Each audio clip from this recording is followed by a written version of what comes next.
Ladies and gentlemen, it's 5:05 p.m. So we'll go ahead and get started. And all candidates, we have chairs up here for you and water. Sure. Anybody else want a water bottle?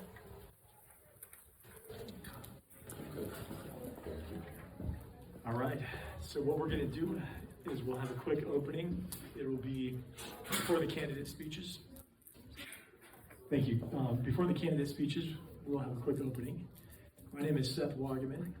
I'm with the Convention of States Action here. I live in not District 71, but I'm in Senate District 10, so I'm interested in this event for that reason. So what we'll do is we'll go ahead and have the Pledge of Allegiance followed by a prayer offered by Mark Brooker. And at that point, I'll turn the title over to Bill Scott right here. So if you could all stand and follow me in the Pledge of Allegiance, please. I pledge allegiance to the flag of the United States of America and to the republic for which it stands, one nation, under God, indivisible, with liberty and justice for all. Thank you. If you would, let's bow our heads.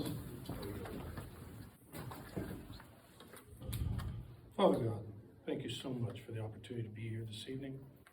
Thank you for the opportunity to live in a country that allows us the freedom to talk freely about what we as individuals need in our lives and want our lives. Thank you so much for the candidates that are here this evening. Let our ears, Lord, be open, our minds be open, and let us always remember that without you, none of this is possible. We say this, Lord, as we walk the path that you've given us, and continue to bless us in our daily lives. Watch over us and guide us. Make tonight's event be something that is truly with your hand upon it. It's in your Son's most precious name we pray. And everyone said, amen. Amen. Thanks a lot.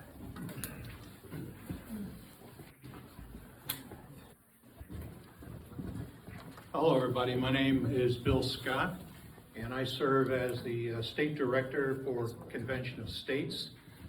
You probably have heard about us. If you haven't, I want to bring everybody to the same level, so I'm going to introduce a very short, I promise it's short, it's only 3 minutes, overview of what Convention of States is all about, and then you'll get a sense for what our organization is trying to do and more importantly, why we're trying to do it.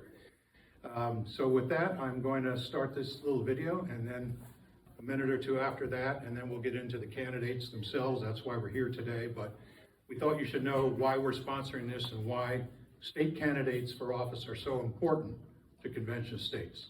So hold on 1 second. The United States Constitution was written to form a more perfect union that would enable checks and balances to prevent a bloody revolution from being a necessary measure to abolish tyranny.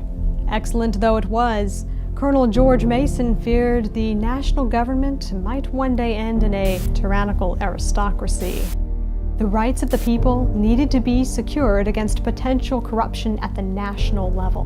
One of the solutions the framers decided upon can be found in Article 5, which gives state legislators the authority to call a convention that bypasses federal legislators to amend the Constitution. That gives we the people the opportunity to make some long overdue structural adjustments. Maybe term limits would be a good place to start. Here's how the process works. Citizens request their state legislators to pass a bill called an application, with operative language identical in each state. These legislators of the states then pass the application. Generally, only a simple majority is needed. Congress shall, by law, call a convention of the states as soon as it receives applications from 2/3 of the state legislatures. That's 34 states. Delegates chosen by the state legislatures attend the convention. Each state only gets one vote at the convention, but they can send as many delegates to represent the state as they so choose. Amendments are proposed, debated, and voted upon at the convention. Finally, ratification takes place in the states. Each amendment must be ratified by 3/4 of the states in order to become part of the U.S. Constitution. But What about a runaway convention? Let's get a reality check. Like constitutional law scholar Robert G. Nadelson says, there are far more political and legal constraints on a runaway convention than on a runaway Congress. The convention delegates, also called commissioners, are bound to the will of their state legislatures. If they don't vote as their states demand, they get recalled and might even get sent to prison. Furthermore, a full 3/4 of the state legislatures, we're talking 38 state legislatures, must ratify each and every amendment in order for it to become part of the U.S. Constitution.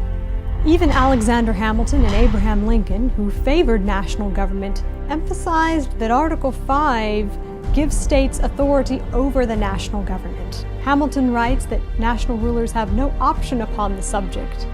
The words of Article 5 are peremptory. The Congress shall call a convention. And Lincoln says the convention mode seems preferable in that it allows amendments to originate with the people themselves. Article 5 Convention of the States is a safe route to stopping federal overreach. Civilizations rise and fall. Let's be a civilization that saw the cycle of collapse coming and broke it.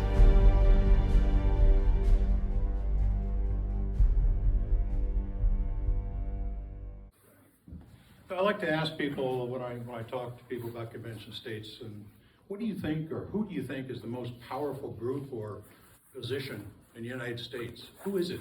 What group? What person?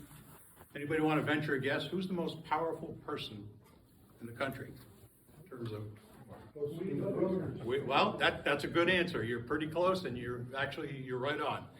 Some people say, "Oh, it's the president. Look what he's doing. All these executive orders," and some people say Supreme Court. Look what they're doing. But the reality is, it's we the people and state legislatures.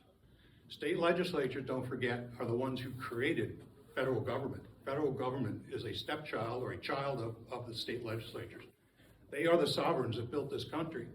So that's why we are very interested in our state legislatures and the process and the people running for office, because they have in their power the ability to make changes. They can make application, as they said in the film here, to make amendments to right the ship in this country. So we're very happy to have these folks here today, and when we're done here, maybe at the end, we can ask some questions about Convention of States if you like. I'll throw out 3 numbers for you to think about, and we'll come back later after the candidates talk and maybe talk about it. 34.5 trillion, I'll bet you all know what that is. 140 trillion, you may or may not know that number. And the third number is 1 trillion. So I'll let you think about those numbers, and we'll come back to that later afterwards and talk about it. So, Seth, want to introduce candidates? Thank you, Bill. And thank you to each candidate for being here tonight. Hopefully more people will show up, but I'm really glad for those people that did show up. Thank you also for being here. What we're going to do is I'm going to introduce each candidate one by one. And after that introduce them, they will have 10 minutes to give a speech if they would like. And I will give them a little 2-minute warning when they get close. And so I'll just go right into that. But then after the speeches, we'll have a 10-minute break. So you'll be able to write your questions down, hopefully during the speeches, because after the break, or after the speeches, during that break, we'll collect those questions from you, and we will then present the speech or the questions to the candidates. Everybody will have an equal opportunity to answer, so please don't make any questions specific to, the house of the legislature that they're running for, or the party that they're in, or anything like that. Try to make it a general question that everybody can answer. All right, first off, we're going to go in alphabetical order of the House of Representative candidates. And here we go. First off, Joshua Day is a Republican candidate for a nomination to the Ohio State House of Representatives in District 71. He is currently on the Xenia School Board and is an aerospace engineer. And I'd like to welcome him and thank you for being here. Thanks a lot.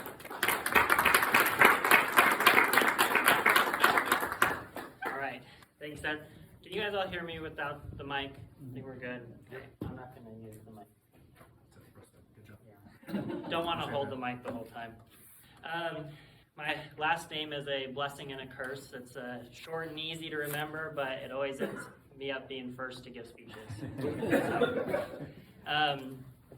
Like I said, my name's Josh Day. I'm running for the District 71 State House seat. So our area is the eastern part of Greene County, all of Clinton County, and the bottom little bit of Clark County. So it's a pretty big, widespread area, but it's given me a great opportunity to get out and meet so many people across our district and get to know all these people and their concerns and what's going on. And you know, the more I get out, the more I talk to people, the more I find out that the issues that we see here in Xenia are the same issues that we see in Wilmington and other cities.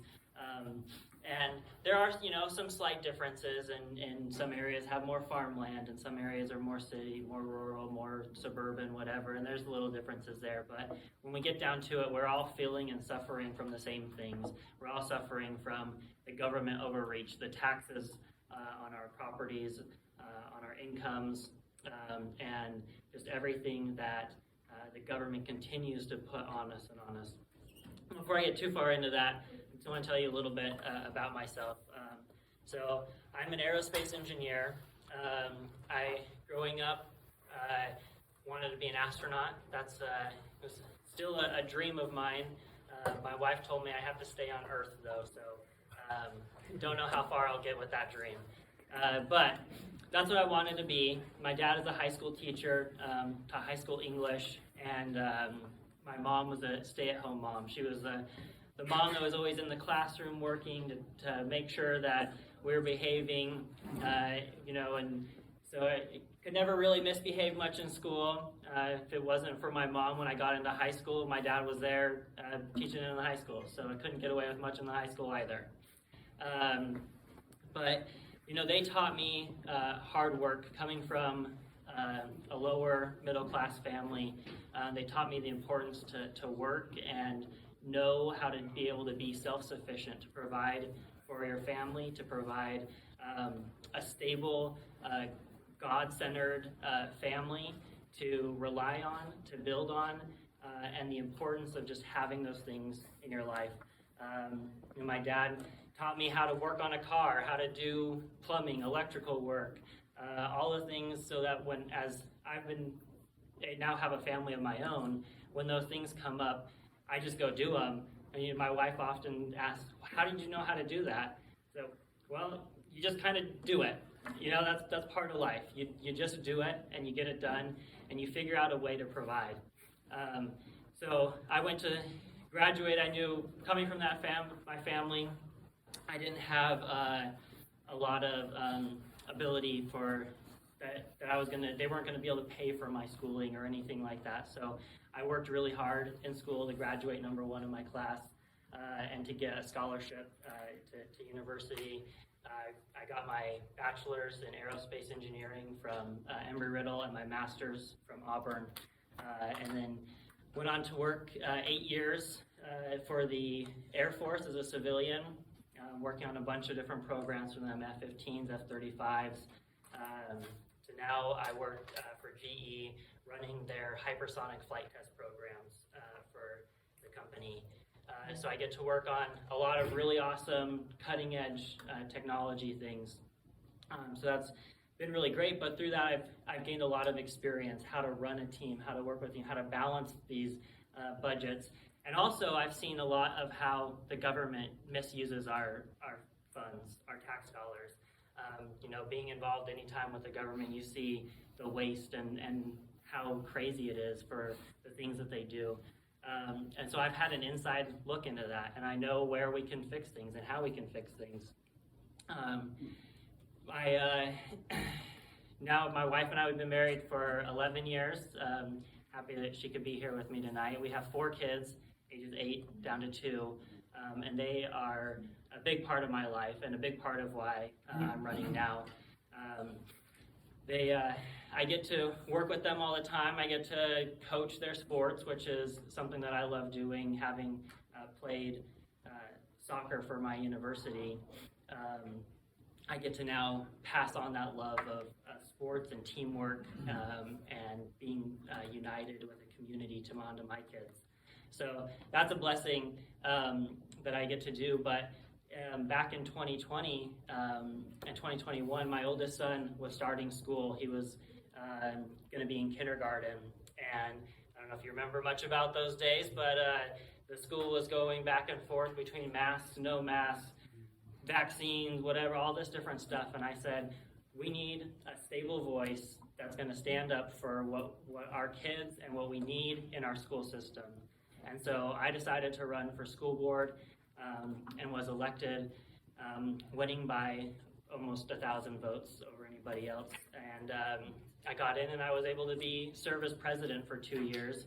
And in that time, we were able to get rid of mask mandates and let the parents decide for themselves. We said, it's up to you. You want your kids to wear a mask? You don't want your kids to wear a mask? That's fine. Either way, you decide. We also removed ourselves from the lawsuit against the backpack bill because we said, it's our job as a school system to provide the best quality education so that people choose our schools. And if we're not able to do that, it's up to parents to be able to choose where they want their kids to be educated. I also we sent a letter to the Ohio Athletic Association telling them that we wouldn't play sports against teams that allowed boys to play on their girls' sports teams because we wanted our girls to be safe and we wanted them to have the opportunities that they deserve in their sports. So we did all of these things, and now with the state representative seat, Bill Dean has done a great job for us over the years, being our representative and standing firm for our communities and beliefs. But with him being term limited out, I thought it'd be a good opportunity to take this good work, this community that we've built, the things moving on a positive direction for Xenia and our surrounding communities, and take it to the State House. One thing we haven't seen in the past 8 years are our own tax dollars coming back to our communities. Whether you believe in taxes or not, we're still paying them. And as long as I'm paying taxes, I want my tax dollars to come back to my community. I don't want them going up to Cleveland or Cincinnati or Columbus and staying there to pay for whatever they have going on. I want them coming back to our communities. I want us to be able to be proud of our community and the things that we have going on. You see all around you, we have road paving issues, we have homelessness issues, we have police and fire issues that we can't get people to stay here. We get a new firefighter, get them trained, and they move on to another city that pays them more. And now we have more and more levies. The city council in December passed a levy passed approval to put a new levy on the ballot for police and fire. Because we can't afford it in our community. And why can we not afford it? Because we're not getting that money back from Columbus to our communities. So I want to be able to do that. I want to be able to help families. We have people who can't return to work because it costs more for them to put their kid into childcare than it does for them to work. We need to be able to support women and families so that they no longer think that abortion is their only option, but that it's the worst option, and instead they can take care of their kid, they can provide for their kid, and do good things. That's why this is important to me, and I'll close real quick with a story these guys have all heard 1,000 times. My great-great-grandfather, he was up for was given the nomination to run for Congress in Ohio in 1852, and he chose not to at the time because he wanted to go up against and get rid of a corrupt political machine known as the Miami tribe here in Ohio. Later, after he was able to get rid of that, he decided to run, and what he wrote was, "I have been denounced by a servile party press as a traitor to my country and her free institutions. I'm content with the title. I'm a rebel to a corrupt government, as the best men of the past have been in their rebellions against tyranny. When a religious government claims infallibility for its decrees and demands blind obedience from its followers, I say, God bless the heretics who are denounced by its councils. And when a political government becomes corrupt and tyrannical, I say, God bless the traitors who rebel against its authority. Never lose your individuality and party associations, but always remember that your first duty is to your country and to yourselves. I stand by what my great-great-grandfather said. I see corruption and I will stand against it as your representative for District 71. Thank you. Thank you.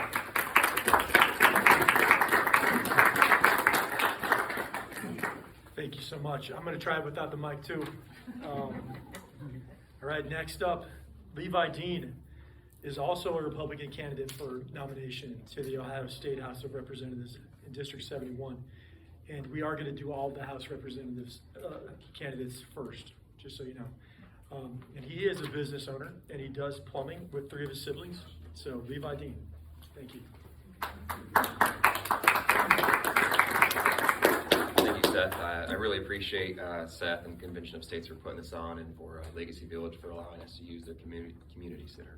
So my name is Levi Dean. I am running for state representative. I'll tell you a little bit about myself. If you guys don't know, I'm one of 10 siblings born to Pamela and Bill Dean. I've lived here in Xenia my whole life. My dad has lived here in Xenia his whole life. His dad lived in Xenia his whole life. And so it's a place that I'm proud to call home, and I'm a Xenian through and through. So for the past 6 years, I've been on Xenia City Council, and a few things that I've been proud to accomplish on City Council and things that I'm passionate to take to the State House and fight for you there is, first off, the issue of life. When I was first elected to Xenia City Council, the city, through its employee insurance policy, provided for taxpayer-funded abortions. I got that removed from the employee insurance policy and put a prohibition to stop any other future elective surgeries such as transgender reassignment surgery at the expense of taxpayers.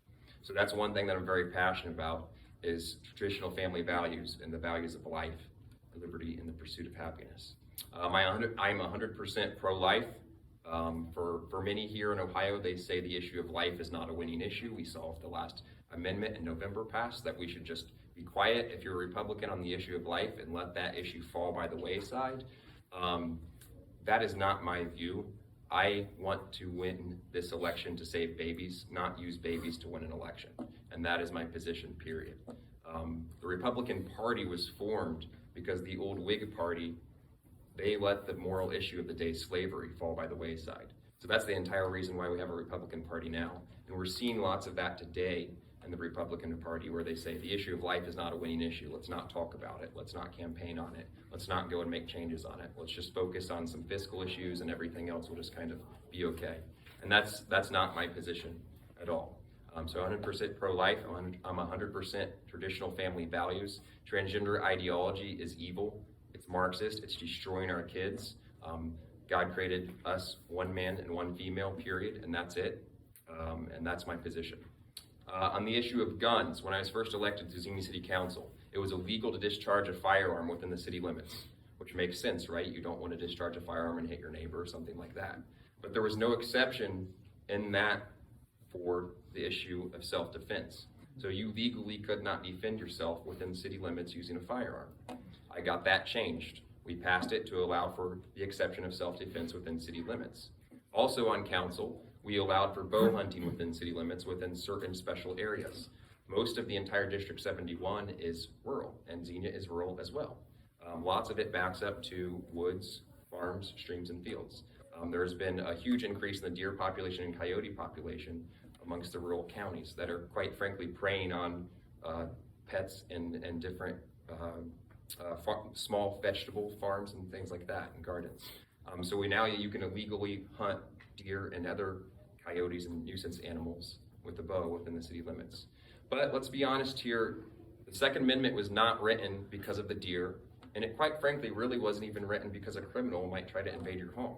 It was written to protect us against a tyrannical government, such that we had in 1776 from the British government. It was written so that people here could own weapons to defend themselves against the government if it ever turned tyrannical, which I think we're very close to now. And that is 100% my view. I'm 100% for the SAPA law that's being proposed at the state level, which would allow Ohio to say no to any executive or federal order that violates the Ohio Constitution. They would say to local law enforcement, you cannot enforce federal gun control, period. You can enforce Ohio laws, but any laws that come down from the federal government, you will not enforce. And that law still allows for local law enforcement to work with federal agents on things like drug trafficking and sex trafficking. But on gun control, it says, no, you shall not work with them, period. So I'm fully in support of that, amongst other things like constitutional carry and defending that right. On fiscal conservatism, on city council, we've passed multiple balanced budgets. We fully funded police and fire multiple times. I have never voted to increase taxes, period. I made the pledge back when I first ran in 2017 that I would not vote to increase taxes. I made that pledge again when I ran in 2021. And I so far have never gone back on that pledge, and that's a pledge that I'm making to the people of the 71st House District now, that I will never vote to increase your taxes, period. Another huge thing that's up at the state level is the income tax. We should 100% repeal the income tax and get rid of it. And lots of people say, well, what will you replace it with? Well, that's the problem right there, is that Republicans, even the Republicans, say, well, you know, anytime we eliminate a tax, we need to replace it with something. Well, quite frankly, the state government has a huge budget surplus, and quite frankly, every time you repeal taxes, most of the time you still bring in record revenues. Economists argue about this all the time. What's the perfect tax level at which you will get the most return? I believe it's lower. We're taxed enough already at every level, and I believe that we should get rid of the income tax and not replace it. Because Republicans all the time will eliminate one tax, and they'll go and beat their chest and say, I eliminated that tax for you, but they raised 10 others by 1% to offset that elimination. And they don't tell you about that other raise. So that's something that I'm very passionate about, is let's have good, strong fiscal conservatism, and let's not lie about it. Let's just put it out there. We're gonna eliminate this, we're not gonna raise taxes, we'll cut spending someplace else, period. And that's really all I have to say. That's my platform. That's where I stand. If you like it, vote for me. If not, vote for one of the other candidates. Thank you.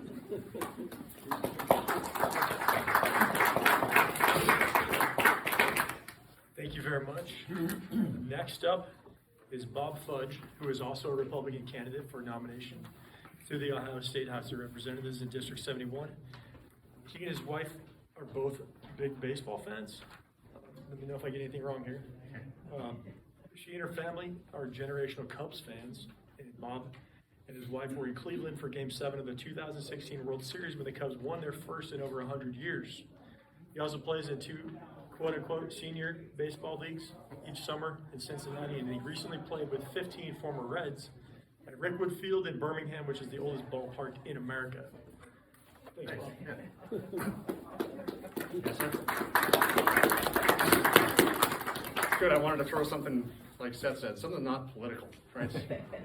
Something fun about you. Before I get started, Tyler didn't want to hear me speak, but I want to say to everybody up here that this is our last time speaking together, and if ever there was a group of candidates who it's fun to be around and there's no animosity, it's this group up here. I appreciate all of you and your loved ones for being willing to put yourself out here and try to get elected. This is service. That's not what we're talking about. This is service. So thank you for what you do, and it's been fun. And Levi, I was talking to Matt Dolan the other day, and he said that Governor Rhodes told him that if you get to election day and you still care who won, you didn't work hard enough. So I think we're all at the point now, like, whatever. 10 days to go. So I'm Bob Fudge. I appreciate you guys having us out today. This is an interesting topic. My undergrad is in government and politics. I have a law degree. I studied constitutional law. So this is cool stuff. This is cool stuff to talk about.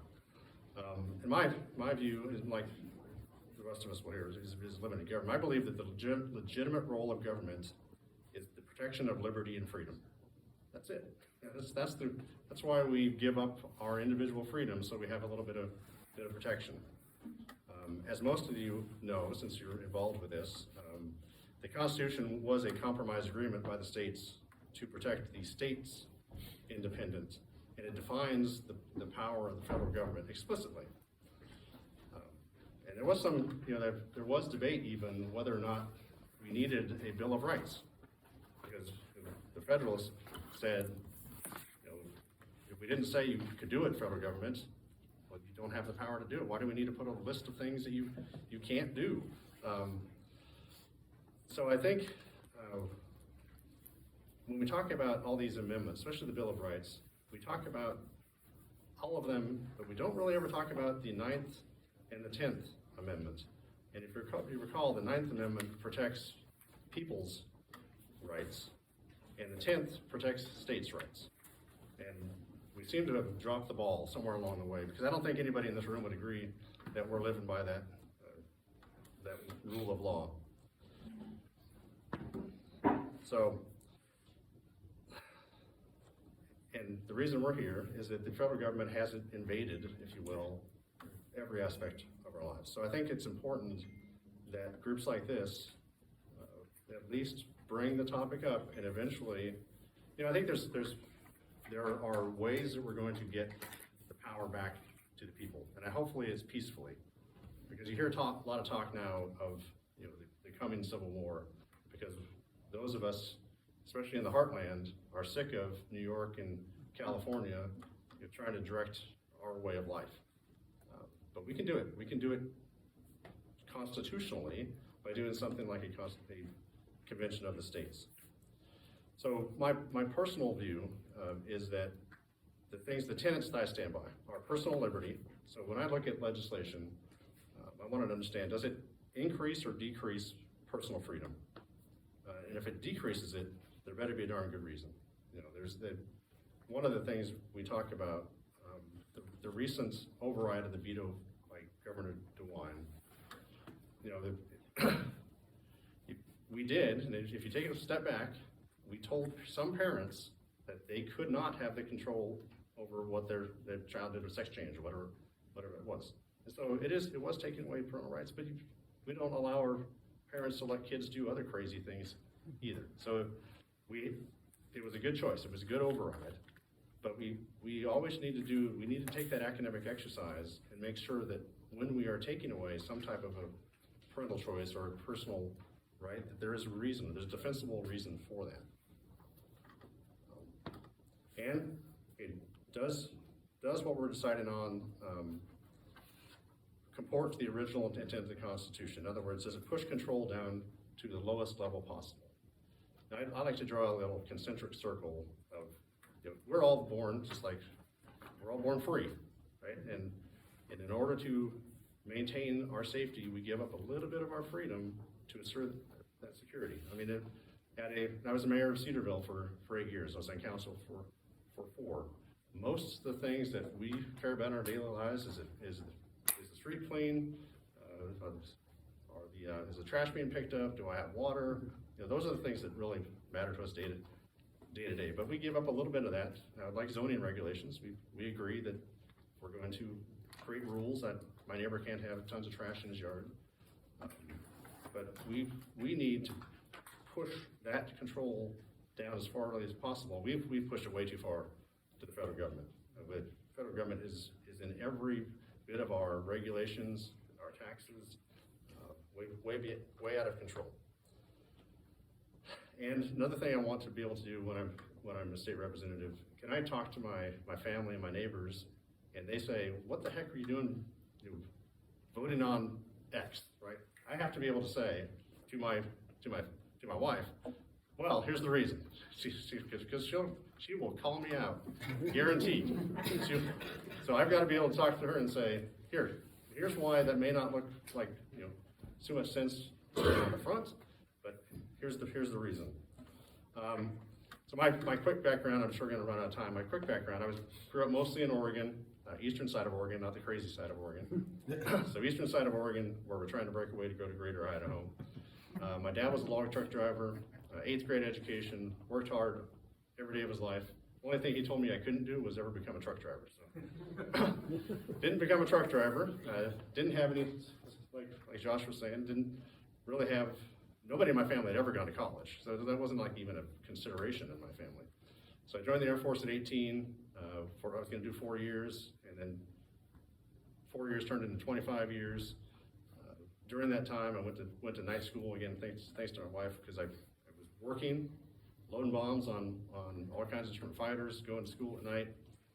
I got my degree, went to officer training school, became an aircraft maintenance officer. So my list of aircraft is B-2 bomber. I got my little B-2 pin on here. B-2 bomber, AWACS, every fighter we have. But that one thing you learn in the military is it doesn't matter how rich you are, what color your skin is, what your religion is. If you can do the job, you're okay by me. And that's the thing. Building relationships with anybody is important in work, in business, in our personal lives, and it's also important at the State House. There are 99 representatives representing the entire state, and you've got to be able to, and I know maybe working across the aisles these days isn't as fondly looked upon as it used to be, but I think it's important to be able to work with anybody, whether they're Democrat, whether they're independent, whoever they are, at least talk to them. You may not agree on stuff, but at least be able to listen to other people's opinions. And I think that's what I will bring to the State House. I've already met with all the commissioners, all the elected officials, all three counties. We're ready to get to work for this district. And I would disagree that I think Bill Dean is an outstanding human being. I don't think he's been a very effective legislator for us. We need somebody who's actually taking what we need here from agriculture, business, education, all those perspectives, and taking that and doing something in Columbus with it. So, I don't know if there's anything else I need to talk about. 2 minutes left if you want. I don't think I need it. Let's see. 25-year Air Force veteran, former mayor. I run a small business. Look forward to representing you in Columbus. Thank you very much.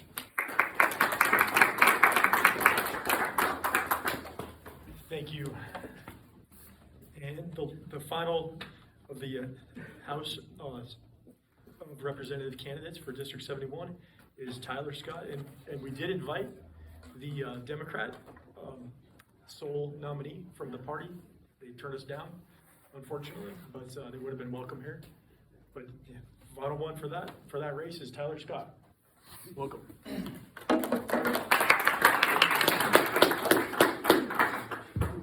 I want to try this microphone out, mainly because I have a real appreciation for organizations that have a microphone. And I've actually been at organizations where I have to bring my own microphone because they don't have it, right? And so I'm going to use it, right? Stand out a little bit. I might trip over, see? But I'm going to use it. As you heard, my name is Tyler Scott. I'm running for District 71 State Representative.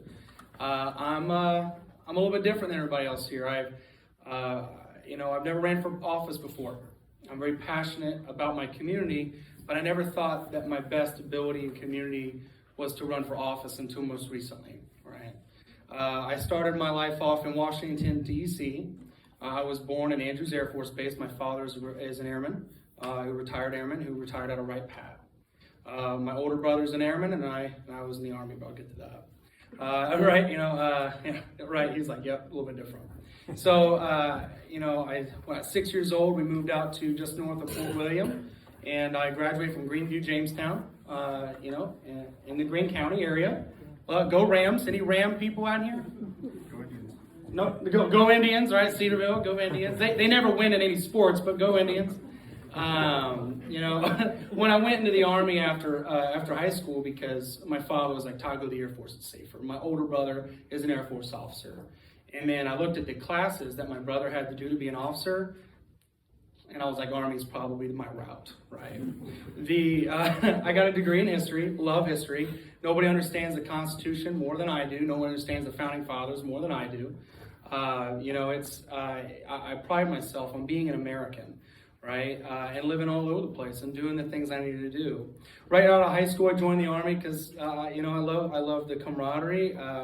I got suckered in by the recruiter, and I love what I did, right? I spent 2 years as a 25 uniform, which is a signal support system specialist, where I was the radio guy. You know the radio guy. Yeah, they were big in Vietnam. And what's funny about that is that we're using the same radios you were still using back then, because we ain't got new money, right? All that cool stuff you see on like Special Forces, that's not my unit. No, we had the like 40-pound man packs. He knows what I'm talking about.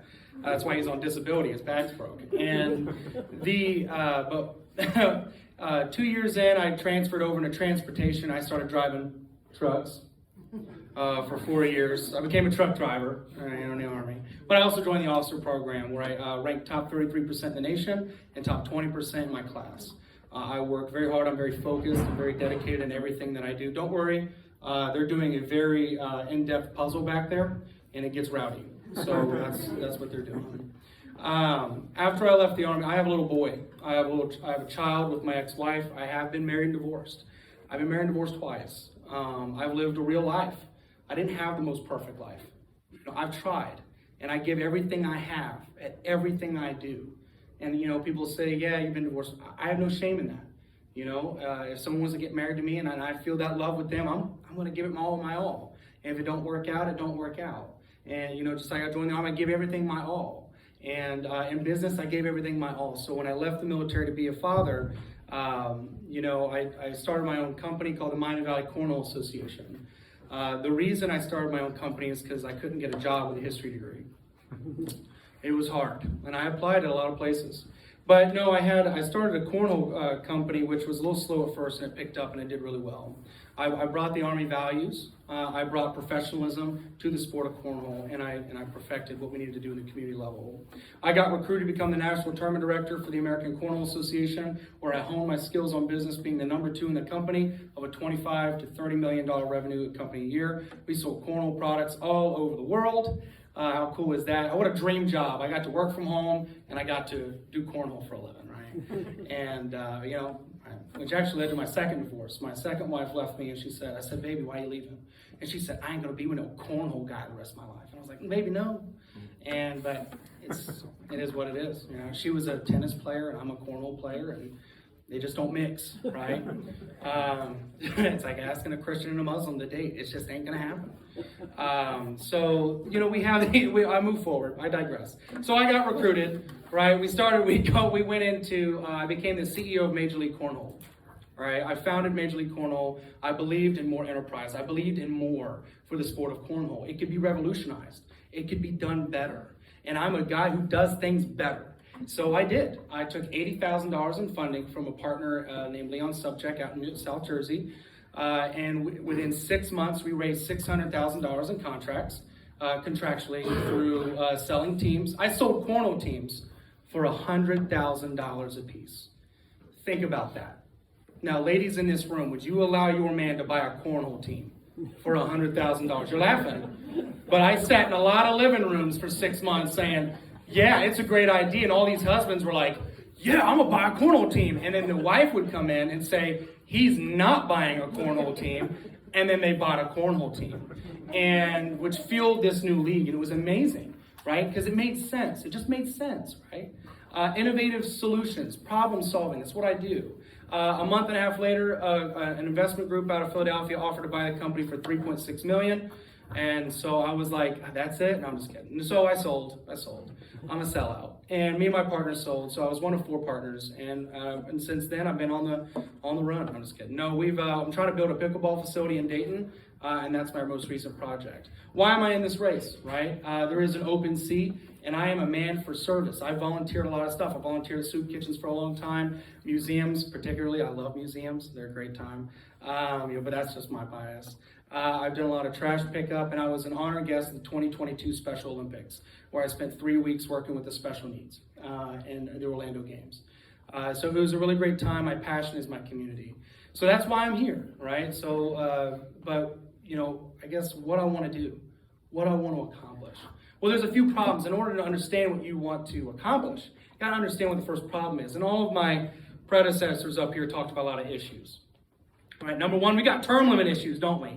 Not in Ohio, but we got term limit problems in the federal Congress. And I did sign a pledge to uphold Article 5 if elected, so I will hold that. And I believe I'm one of the few who's done that. But I have 3 main, I said 2, I felt like I'm in Shrek, number 2, my lord. If you know what I'm talking about. I have 3 main talking points. 1, I want to ban single family homes from being owned by hedge funds and large corporations. It's a wild one, right? It's a big one. So I'm a landlord also here in Xenia, and a big reason why I'm running is because we have seen a lot of taxes raised, haven't we? Taxes are raising, not mainly because of what you're doing, but because of what corporations and hedge funds are doing. They're buying up single-family properties and they're putting them on the market for higher rent, which it increases rent prices, but then it also increases tax prices over time, right? Which eventually bars out an entire generation of people from owning homes. It says in the federal in the United States, 18 through 27-year-olds, 52% of them either live at home with their parents or they are living in an apartment or home that is supplied by their parents, right? That is not the American dream, right? Here in Ohio, here in Xenia, our average rent is sitting at $1,700 a month. Ladies and gentlemen, that is wild. Yeah, there's some good numbers for you. I know, because I'm a landlord, right? And the average income, that would mean that it's $72,000 a year, but it's not. Any guesses? I know I got 2 minutes. Any guesses for average income? 52. It's actually about 54, 55, all right? They raised some salaries recently, but it's about 55, 56, issue right in there. But it's not matching. So what does that mean? That means every household, in order to survive, has to be a 2-income household. That's not good enough, right? That's not where we need to be. Number 2, and this was my platform from the beginning, I'm going to abolish the state income tax that was founded in 1971, and it's supposed to be temporary, and it's here. A lot of people have talked about we need to bring tax dollars back here. That's how we do it, right? Jamestown, my hometown, operates on a 0.5% income budget. That's $1.2 million a year. They're constantly asking for more money. Well, if they raise it by another half, they've doubled their budget. And if you cut the state income tax, which is 3 to 5%, 6 to 10% by your local communities who are also paying the employer tax, all the taxes that you're paying, so you're keeping that money in the community, you got 6 to 10% back in your community going to your families, your homes, your retirement, everything else. All right, number 3, child sex trafficking. I'm a father, right? I have another little girl on the way. It's growing over there in that belly, right there. That belly. She is due in July. Her name is Georgia. And it sickens me that the state of Ohio is one of the top states for child sex trafficking. And I will be a champion for child sex trafficking and ending it here in the state of Ohio. It's not enough to provide relief for victims. We have to be proactive. The FBI is not getting it done, right? And sheriff's departments, they are trying, but when you're moving a child 80 miles a day across the state in cycles, you're not going to be able to intertwine your law enforcement, right? So there's a lot of in-depths here that I wish to change, and I wish to, most importantly, put people over politics. Now, we can change Ohio in one day, and I believe that day is March 19th. So please vote for me, Tyler Scott. Thank you so much. Great. Thank you. I'm going to keep using the mic. It's on. Next, we will move to the Senate District 10 candidates. And the first one up is going to be Carolyn DeStefani. She, like I said, is a Republican candidate for nomination to the Ohio Senate in District 10. She's an Air Force veteran, 3-time elected Sugar Creek Township trustee, member of the Greene County Republican Party leadership team, an elected precinct captain, and the only Greene County Republican candidate for Ohio State Senate in District 10. Welcome, Carolyn.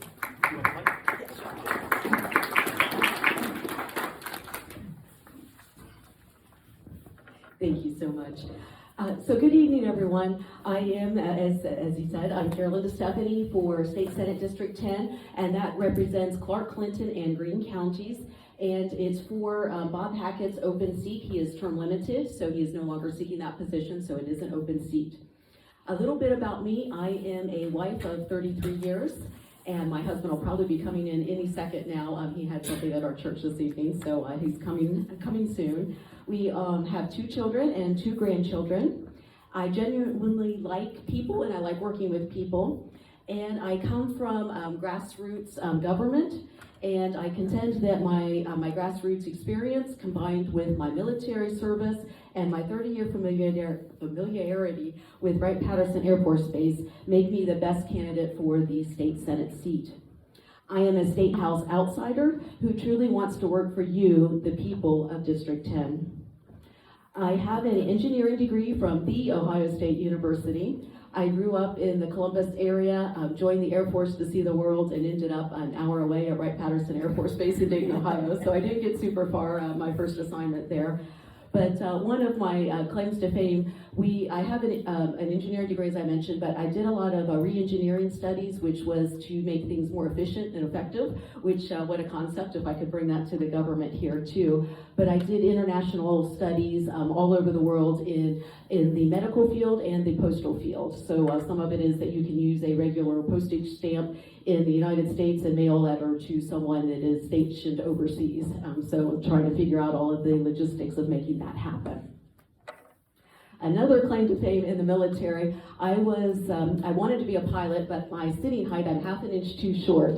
So I volunteered to be an ejection seat test subject. So I would do up to 10 Gs going backwards or 10 Gs going down in the, at the time it was Armstrong Labs, it's now the 711th Human Performance Wing.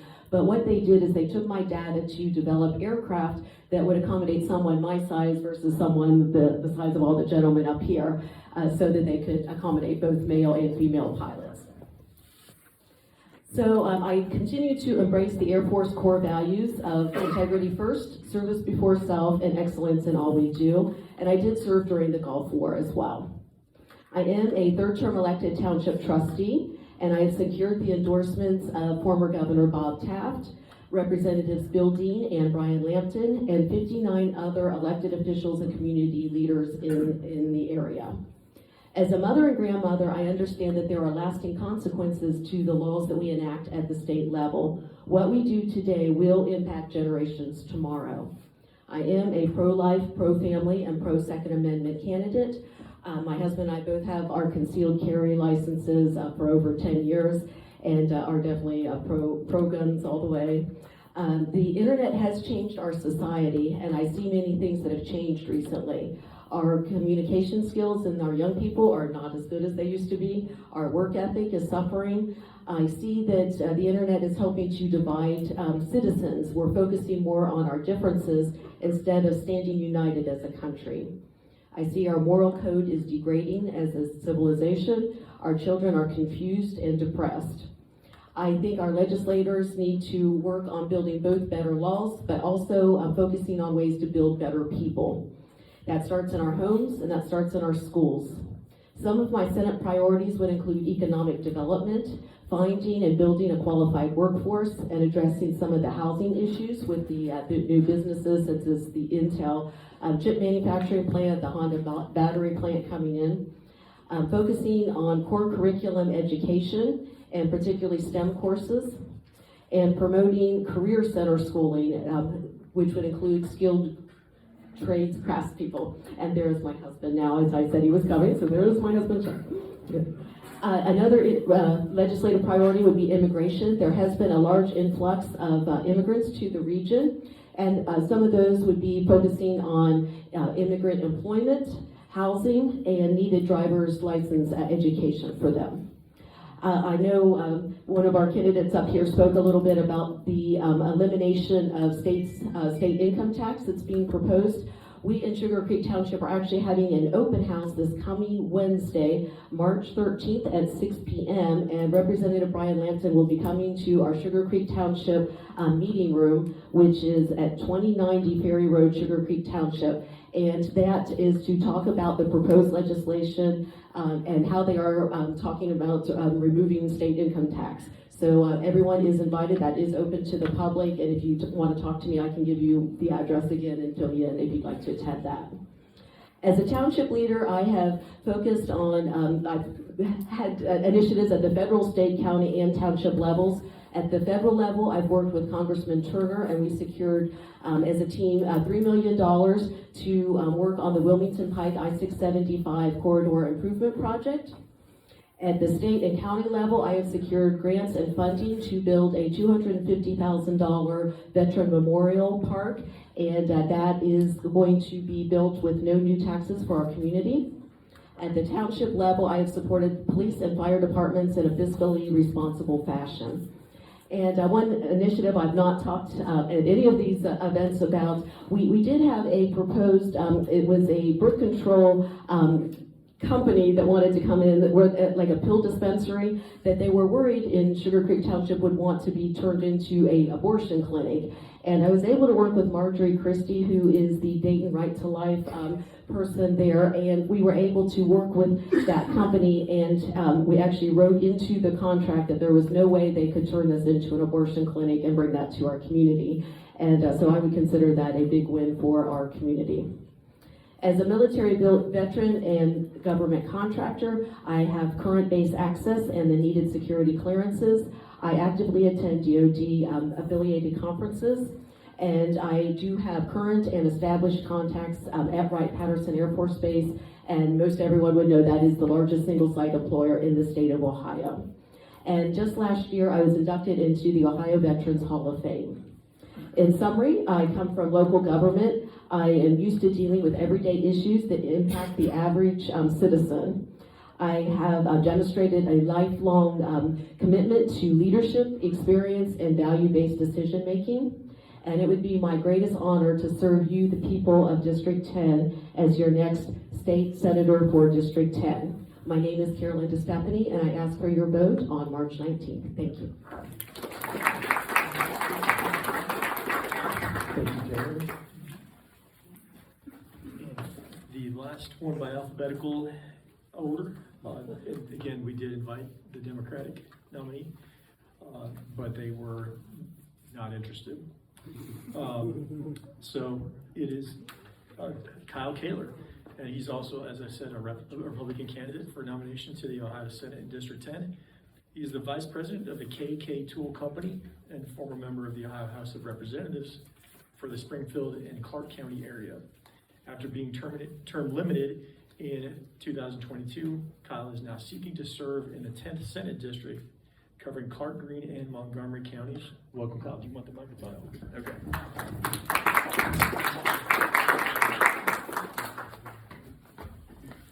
Good evening. It's great to be here. As he said, my name is Kyle Kaler, running for the 10th Senate District seat. It's good to be here tonight. Thank you for coming. I have a cold, so we're going to try to get through this without coughing. Cough drops behind you. Yeah, I know. My wife would tell you cough drops and speaking, not a good thing. I grew up in Springfield and Clark County. Like many of the folks here, I come from a very blue-collar family, 7 brothers and 7 kids in my family. My mom and dad, my mom stayed at home, my dad went off every day, 10 hours a day, 5 hours on Saturday to work in a factory. Back when my oldest brothers were old enough to go out of high school and start to work, somebody convinced my dad to buy a $7,000 milling machine and put it in a 10-foot by 10-foot room, so that corner over there, and start a business. My brothers Kevin and Keith started the KK Tool Company. By the time I was in junior high school, I would come home from after school covered in soot because I would stop and help clear out an old building that we bought in Springfield, Ohio. And by the time I was in high school, I was sweeping floors in a factory, learning how to run machines, learning how to be a tool maker, and eventually a designer by the time I graduated from high school. My father hated college, but 2 things happened. One, he didn't know that I earned enough while working for him all through high school to pay for college and go to Wright State University, be the first person in my family to ever graduate from college. I got a degree in computer science. What I also didn't realize is working in a shop and doing things methodically in a sequential order allowed me to be a great computer programmer. So at the age of 24, I found myself working on artificial intelligence work at Wright-Patterson Air Force Base in Nasick. Eventually went over to the Navy, led a team of 16 engineers to do avionics software for the ES-38 program for them. Those were great things, but my dad won out in the end. I eventually came back to our small business and started to automate the things that we had in the shop. It had grown a lot bigger by then. For the last 34 years, I've been back at KK Tool Company, working with 5 brothers and sisters, along with our employees. I always tell people, if I can work with 5 brothers and sisters every day and be successful, I can work with anybody. That company is now a multi-million-dollar manufacturing firm in Springfield. We sell products all over the world. I have a wonderful wife of 35 years. She's given me 5 beautiful children. They're adults now. They're 23, 25, 27, 29, and 31. They're in their odd years. 4 of them are married. 1 of them's in seminary. They've given us 5 beautiful grandchildren, with 1 more on the way in about a week and a half, or about a week after the election. because of the blessings I've had, I was able, folks started coming to me in about 15 years ago. I started speaking out about the deficit at Tea Party rallies and telling people that, you know, we needed to do something about the deficit. Did you realize that it was $8 trillion about to move to $9 trillion and how horrible that was? Of course, now we're at $34 trillion, as we said earlier. Because of that, people came to me and said, you have to run for office. 10 years ago, I stepped away back from our family business and did that, ran for the House of Representatives, served 8 years. My time there, I was given the opportunity from the voters to do the things that needed to be done. We're all Republicans up here. We're all going to talk about pro-life, pro-Second Amendment, smaller government, lower taxes. We're all going to say we want to do that up here. I'm the only one that's been able to do that in the state legislature. I have a record. I have a 100% record of voting for pro-life issues. I voted for the pain-capable bill, which reduced abortions down to 20 weeks. I voted for the heartbeat bill, which reduced abortions down to 6 weeks. And then we hit November, where we've basically legalized late-term abortion in Ohio. If I get back in the state legislature serving as your state senator, I will begin to educate people, which I think is what has to be done, to educate them that what we've done and how we've gone to the extreme of allowing people to kill babies right before they're delivered. I think that needs to be done, and that's the way we're going to make some changes in Ohio. I'm also pro-Second Amendment. I've voted on a number of bills, including constitutional carry, the repeal of duty to retreat. All these folks up here, they're good people. All of them can say they're going to do those things. I've actually done those things. When it comes to lower taxes, I voted for every budget, four terms in a row, to lower your taxes. I voted against the gas tax. When the governor said we got to increase your gas tax, I stood on the House floor, one of only 2 people to stand up and say, nope, we're not going to do that, and I voted against the gas tax. When it comes to corruption, there's a lot of it in Columbus. I took on the payday lenders in Ohio because they were taking advantage of people. Said you're not going to do that anymore. The Speaker of the House of my own party was taking money from the payday lenders to stop me. He was investigated by the FBI. He stepped down. I passed the bill. 6 months later, the next speaker took $60 million from First Energy and passed the largest nuclear bailout bill in the midst of the biggest bribery scandal in Ohio history. I voted against Larry. That Larry Household was the name of the speaker. Again, from my own party. I voted against him as speaker. I voted against his bill. I voted to remove him from the speaker's chair. I voted to remove him from office. And I went to his federal trial and testified against him to see him put away for 20 years. Again, every one of these folks up here are great people. But I'm the only one that has experience in doing the things I say I'm going to do if you send me back to the state senate. The experience that I have is the reason that you'll see on this sheet of paper that I think I've given everybody who hasn't heard me speak before, the endorsements from folks like Congressman Warren Davidson, Congressman Jim Jordan, Attorney General Dave Yost, Lieutenant Governor John Husted, former Congressman Dave Hobson, and State Auditor Keith Faber. What's not on there is our State Treasurer, Robert Sprague, has also endorsed me, along with a number of other folks who know me very well. They know that I'm going to go to Columbus and do those things. That's why they put their name behind me. I've also handed you a piece of information that shows you all the bills that I authored while I was in office that I passed. I authored a number of other ones, including a convention of the states bill dealt with a balanced budget amendment in my first term. So I've been down this road a little bit before. But these are the reasons that these folks have endorsed me. They're the reasons I can say that I have a background in agriculture. I have a background in manufacturing. I have a background in technology. I call those the trifecta in Ohio. Those are the 3 things that employ over 50% of the people in the state of Ohio. This background that I have, raising a family of 5, running a business, being in office before, these are the things that make me qualified to go back to Columbus and work as your state senator. I'd like that opportunity on March 19th. I'd like to have your vote. I'd appreciate your consideration on March 19th. Again, my name is Kyle Kaler. I'm running for state senator.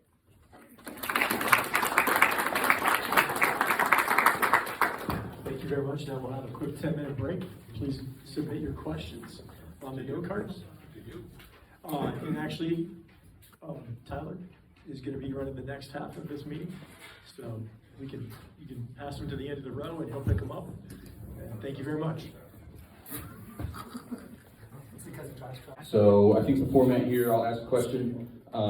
If you'd like, probably go from here to here. If you'd like to answer, I think it would probably look best if everyone tried to answer every question. But I guess I can't force you to. So yeah, we'll just start with this. Do you believe the Bible has a proper role in the formulation of the law and policy? If so, how? I'll wait until someone is able to come up. I would say yes.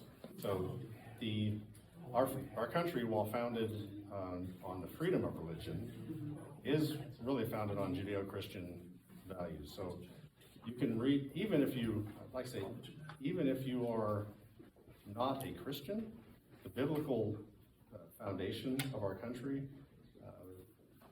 is important because it lays out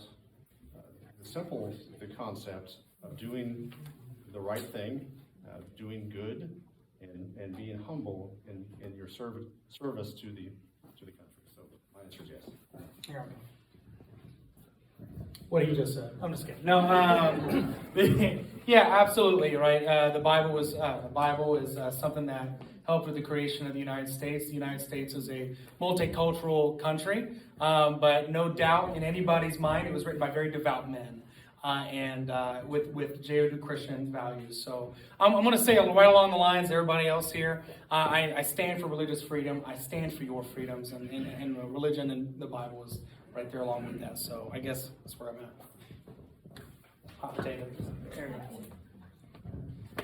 Yeah, absolutely yes. And I mean, we're all Republicans here, so I think it'd be kind of odd if someone answered no. But yeah, no, absolutely, I do believe that. I think the Bible shapes my personal worldview very greatly, as I am a Christian. And I think it obviously shaped our Constitution and our laws as well. You know, there has to be some foundation of morality. And here in the United States, for a long time, it was the Bible. I think we're starting to see that erode. And I think we've seen it erode. And you know, if anyone's looking for a political solution to the problem that faces the United States, I don't think we're going to find that. It really is a moral question. It really is a spiritual question. You know, we can vote as hard as we can, and I'm not saying that you shouldn't, but quite frankly, we're in a moral issue period right now. It's not a political solution. So, thank you.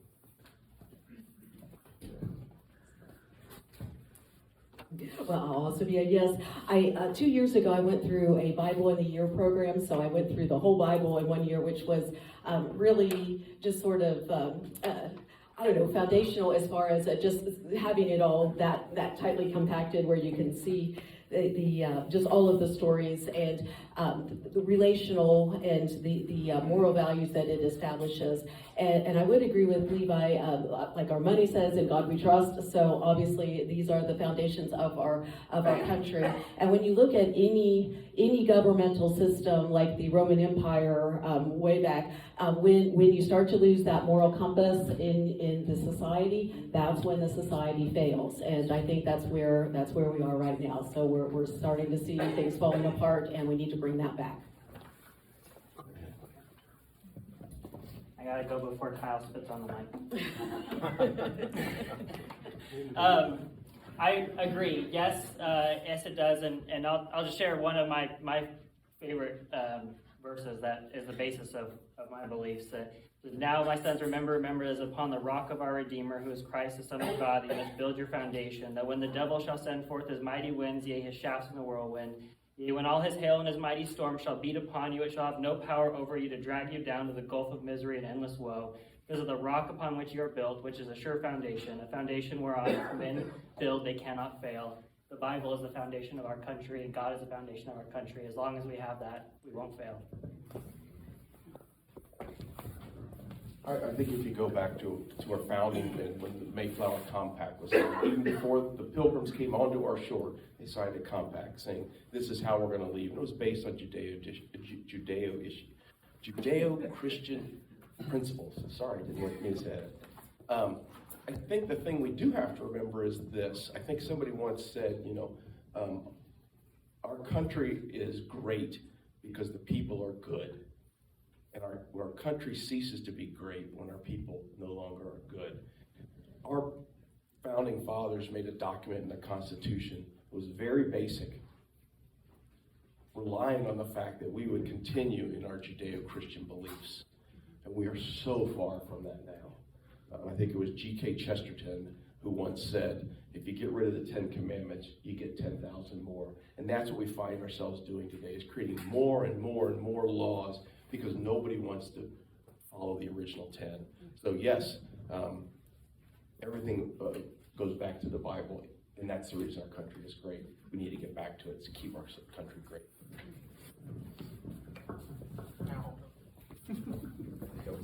Yeah, Mike, man. Okay.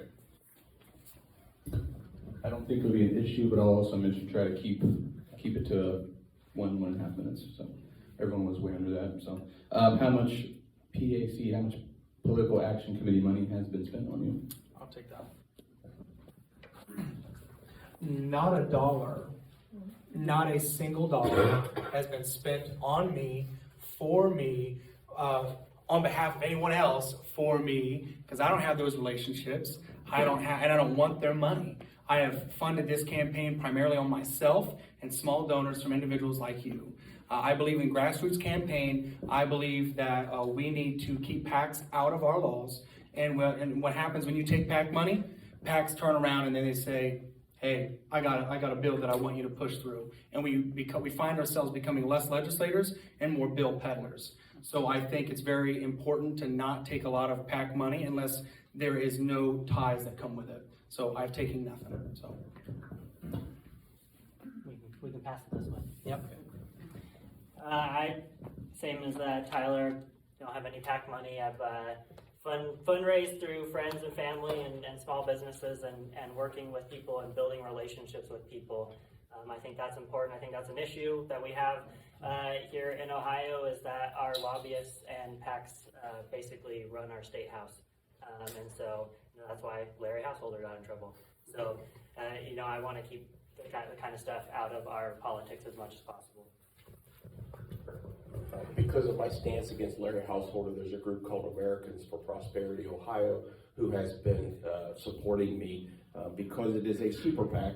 They are not allowed to talk with me, tell me what they're doing. I can't coordinate with them. I can't say, hey, here's a great picture of me and my family to post. So that is a super PAC that is involved in my race. But again, it's because they appreciate the fact that I set up the Larry Householder. Okay, so I got a surprise text the other day from some PAC that was sending up. So I got a surprise text the other day from some PAC that I wasn't even aware existed, but they sent my name as a vote for me. I don't have any money from them. They never talked to me beforehand. They're not allowed to. They can't send us money. Yeah. So I have had 2 text messages sent out by some PAC on my behalf. I wasn't aware of it. It's the American Energy Fund. American Energy Action Fund. And they're a smart group because they do urge you to vote for Bob Fudge. But I don't know who they are. So that's what I've received so far from any PACs. No actual money. Yeah, I've got more texts from his PACs than I've got money from any other PACs. I have received some money from the trade unions, and it's about $5,000 that I've received total PAC money, and that is what I have learned. Besides the fact that my daughter, my son-in-law, and my brother all work for unions, is that the new Intel plant that's coming in and the new Honda manufacturing plant both are 100% utilizing the trade unions to facilitate their employment for those new facilities. So I've been very involved with Jobs Ohio and the Dayton Development Coalition, and they Committee work very closely with trying to bring new and attract new jobs to Ohio. So it's a nice marriage that all works and that they're willing to do that. Yeah, the only PAC that has sent me money is the Chamber of Commerce, which is a business PAC. It's for, they respected my positions on business, being a business owner. And so I didn't ask them for money. All of the candidates up here, I would assume, filled out their survey, went through the endorsement process. So that's why, I wasn't expecting to get their endorsement. They endorsed me. There's a lot of other issues PACs that have endorsed me or have rated me highly. Ohio Value Voters is one. Young Americans for Liberty is another. I got a 100% rating from Ohio Gun Owners. I got an AQ rating from Buckeye Firearms. As Mr. Taylor spoke, AFP, Americans for Prosperity, which they can't directly give me money. They can't even advocate to vote for me. They're just an education group. They really like my stance on lowering and eliminating taxes and school choice, such as the backpack bill. And so they, I know all of us up here probably went through the survey process. We all had the same survey. We all had the same screening. I don't know what they answered to their survey questions, but they really appreciated my low tax, small government stance, and so that's why they endorsed me. They would have talked to the rest of us.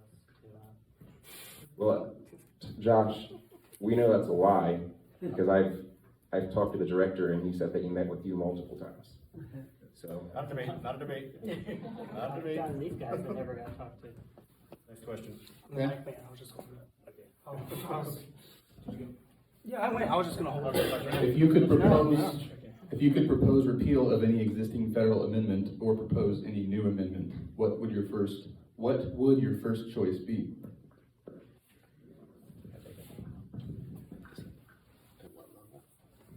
We're talking about State level? federal. Oh, federal level. All right, so I'm gonna say the 17th Amendment. You guys know what the 17th Amendment is? 17th Amendment is the direct election of United States senators. For a long time, when the Constitution was set up, the state legislatures chose the senators to send to Washington, D.C. The reason why that was put in there is it was about our federal republic. It forced the United States senators to pay attention to what was going on in the states and to actually care about what is happening in the state legislatures. When we got rid of that, now United States senators, we basically pushed more power to the federal government and reduced the powers of the states to control our senators. So I would really like to repeal the 17th Amendment and bring that power back to our state legislatures. That's a good one. Hey, She got a clap. Clap. So, for the record, the AFP never reached out to me either, and never sent me a survey. So, just want to let that know. But the 16th Amendment for the federal government. Yeah, he was going to do it. 16th Amendment. I think it was wrong what we did as a country back then. The the federal income was originally deemed unconstitutional by the Supreme Court. And we as a country ratified the Constitution and the 16th Amendment so we could start taking money out of your paychecks. So I will quote Mel Gibson from The Patriot stating that, why would I trade one tyrant 1,000 miles away for 1,000 tyrants 1 mile away for an elected legislator can trample a man's rights just as easily as a king can. And the 16th Amendment is an example of that. So that's what I feel. Oh, yeah. Ditto. Ditto, as we say. Yes. Yeah, I agree with the 16th. If I have to choose something else, maybe, I don't know, the 23rd, DC, I don't think should be involved in our politics. They're already involved enough if I had to choose something different.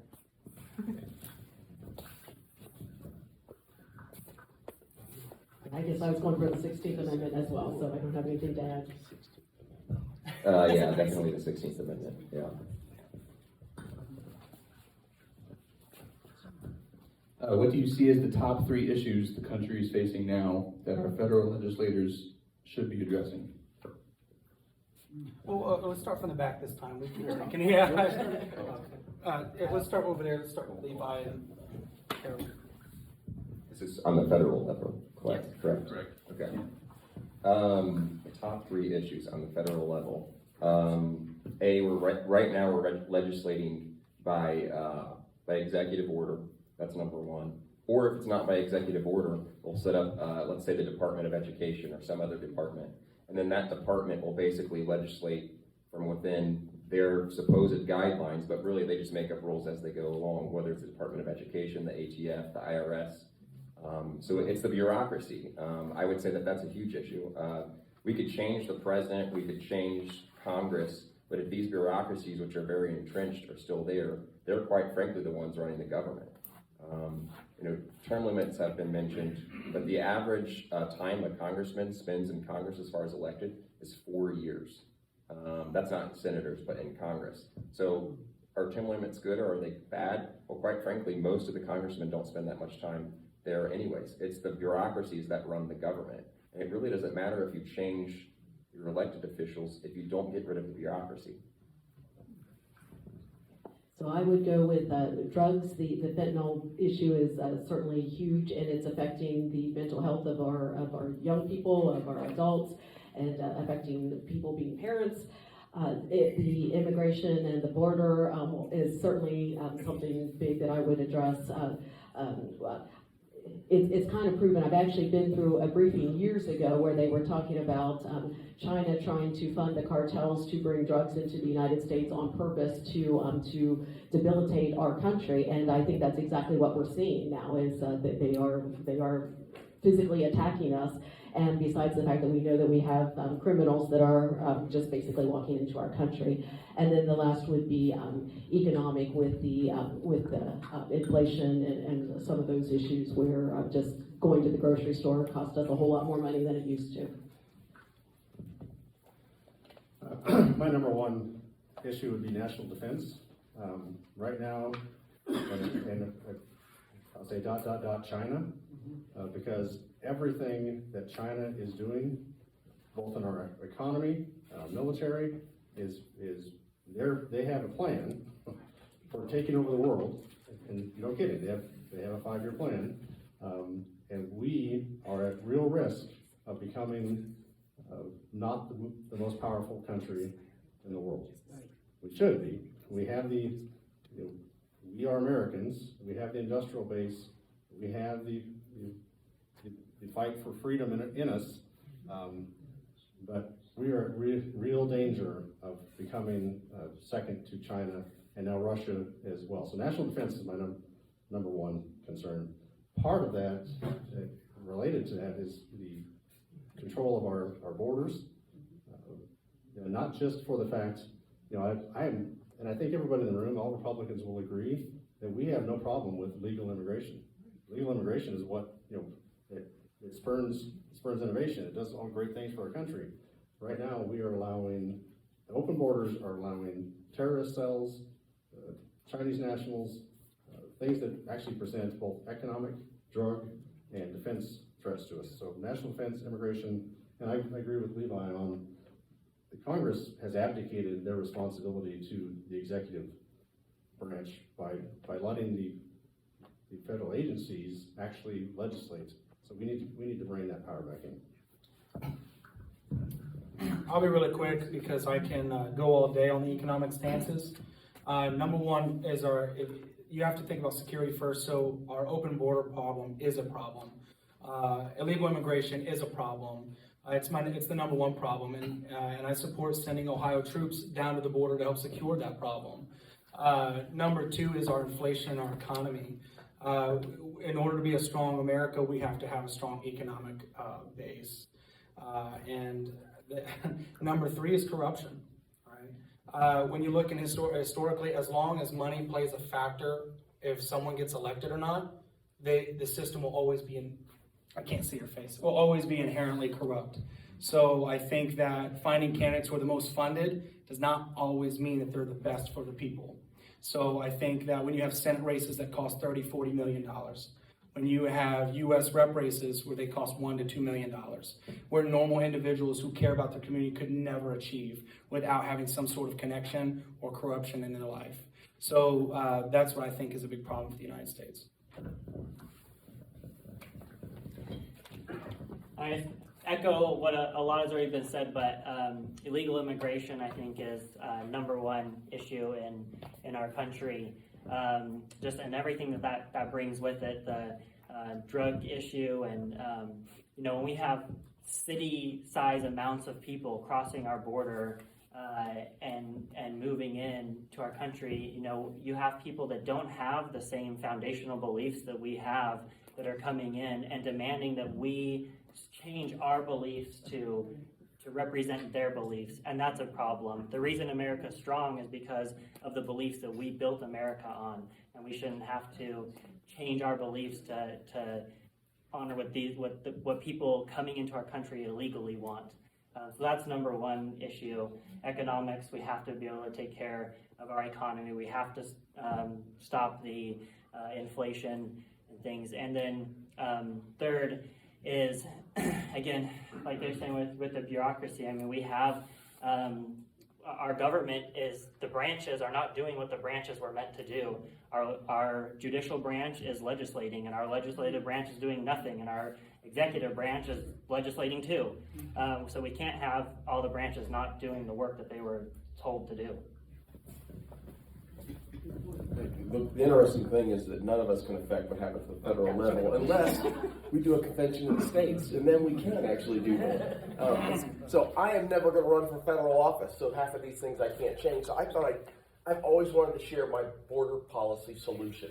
So since I am 62, if I serve in the Ohio Senate for 8 years, I'll retire. I never plan on running for federal office. So here's my border policy. 1, close the border and build a real wall. That's part of step 1. Second thing, end birthright citizenship from that point on. If you sneak into our country and have a baby, you don't get, from this point on, you don't get to say, I'm a U.S., I get to stay too. Step 2, if you have 1 year to leave unless you have a baby that was born here under the old birthright citizenship. Now the wall's up, there is no more of that. And as you leave, in the first year, you put your name on a priority list that will allow you to come back in and do it the right way. So that's the bonus for leaving, okay? Step 3, after 1 year, if an illegal alien gets caught in our country, they get deported, put on a list, they never get to come in any way, shape, or form from that point on. Again, this is dependent upon the fact that there is a wall that keeps them out. And finally, the last thing, if you have someone here that allows you to stay in this country, you can stay, but never be a citizen, never have the right to vote, ever, ever, ever have the right to vote unless you leave this country and come back in the right way. We have got to stop the idea that somehow people who got in here illegally should be able to vote someday. That should never, ever happen. Again, it starts with building a wall.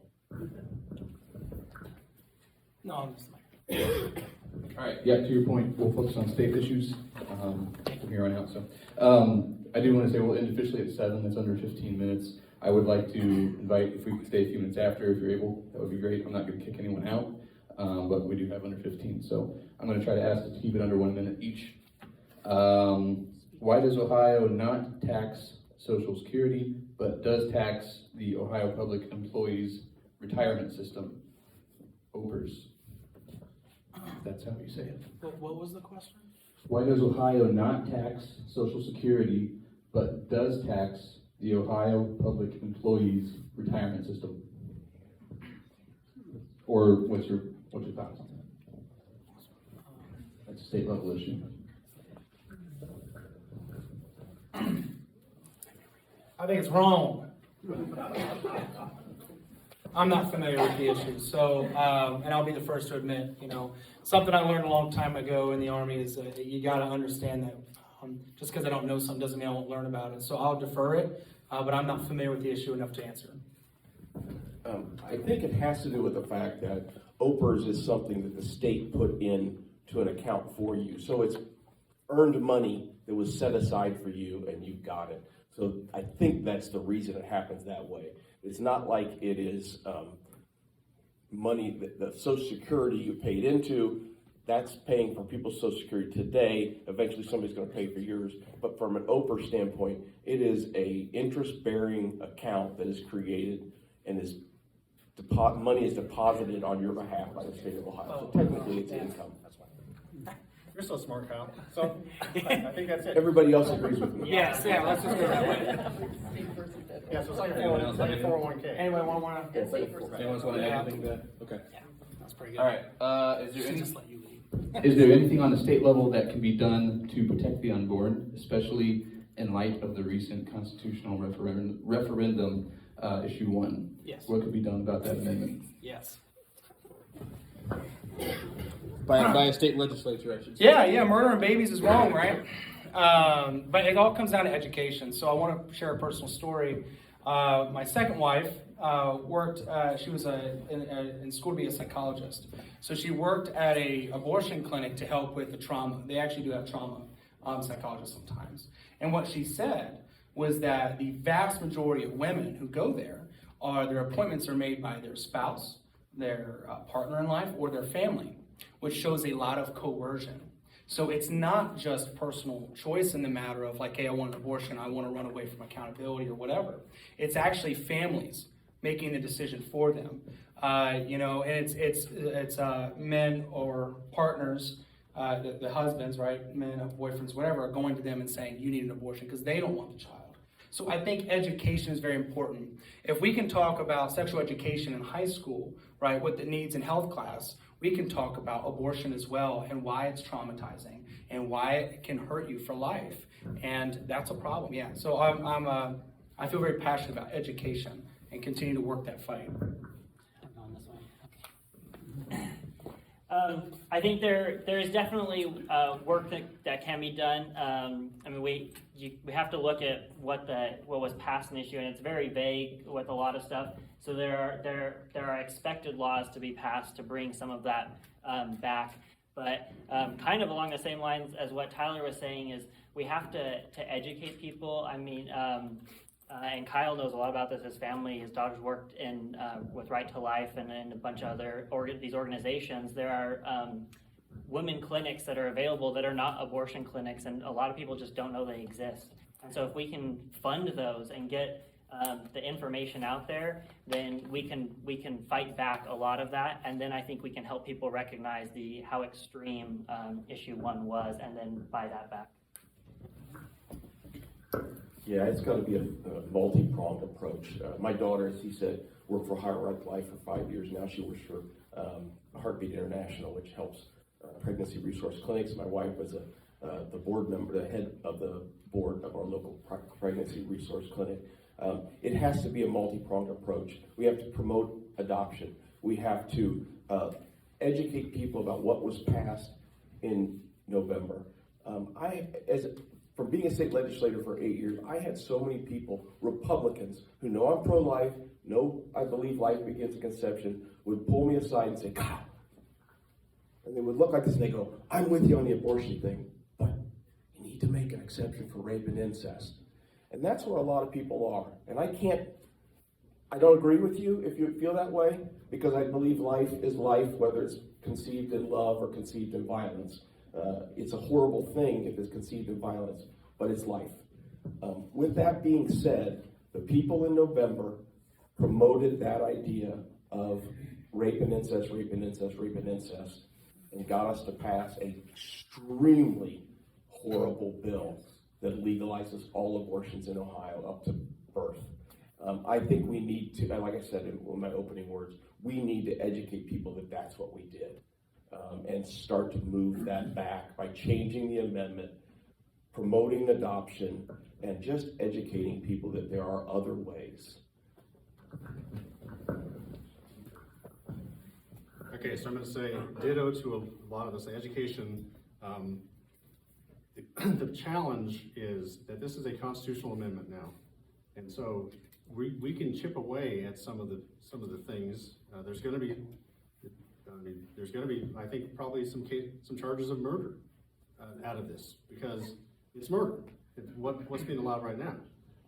But we're not going to get to the core issue that we have a constitutional amendment that allows late-term abortions. The only way to change that is to change the Constitution, and you can only change the Constitution through a referendum of the people. So I'm going to put it back, like every time we talk about this, I put it back to you, because we, collectively, the citizens of Ohio, now need to come up with a new constitutional referendum to roll back that those late-term abortions.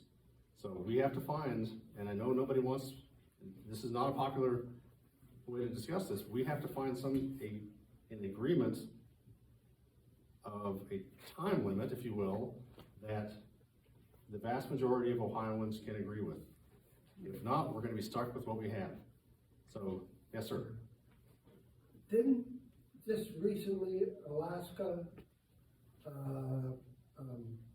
passed a bill that said it was illegal to kill an unborn child? And right now, They phrased it that way. yeah, maybe we Which get is that. quite different than everybody Yeah, else. maybe we can get that. The attorney in me says it's going to be a challenge to get that through the constitutionally approved by the Supreme Court because of what we just put into the Constitution. I'm willing to fight the fight. Yeah. Yeah, I think what it's going at is it's when do we consider a person a citizen? And that's when they're born, they're a citizen. And when they're not born, they're not considered citizens yet. Yeah. So that's the term that we need to attack. Perspective, it said it was illegal to kill an unborn. Yep. Let's try to get to the microphone, and we can submit more questions if you have them. But let's try to hear from everyone.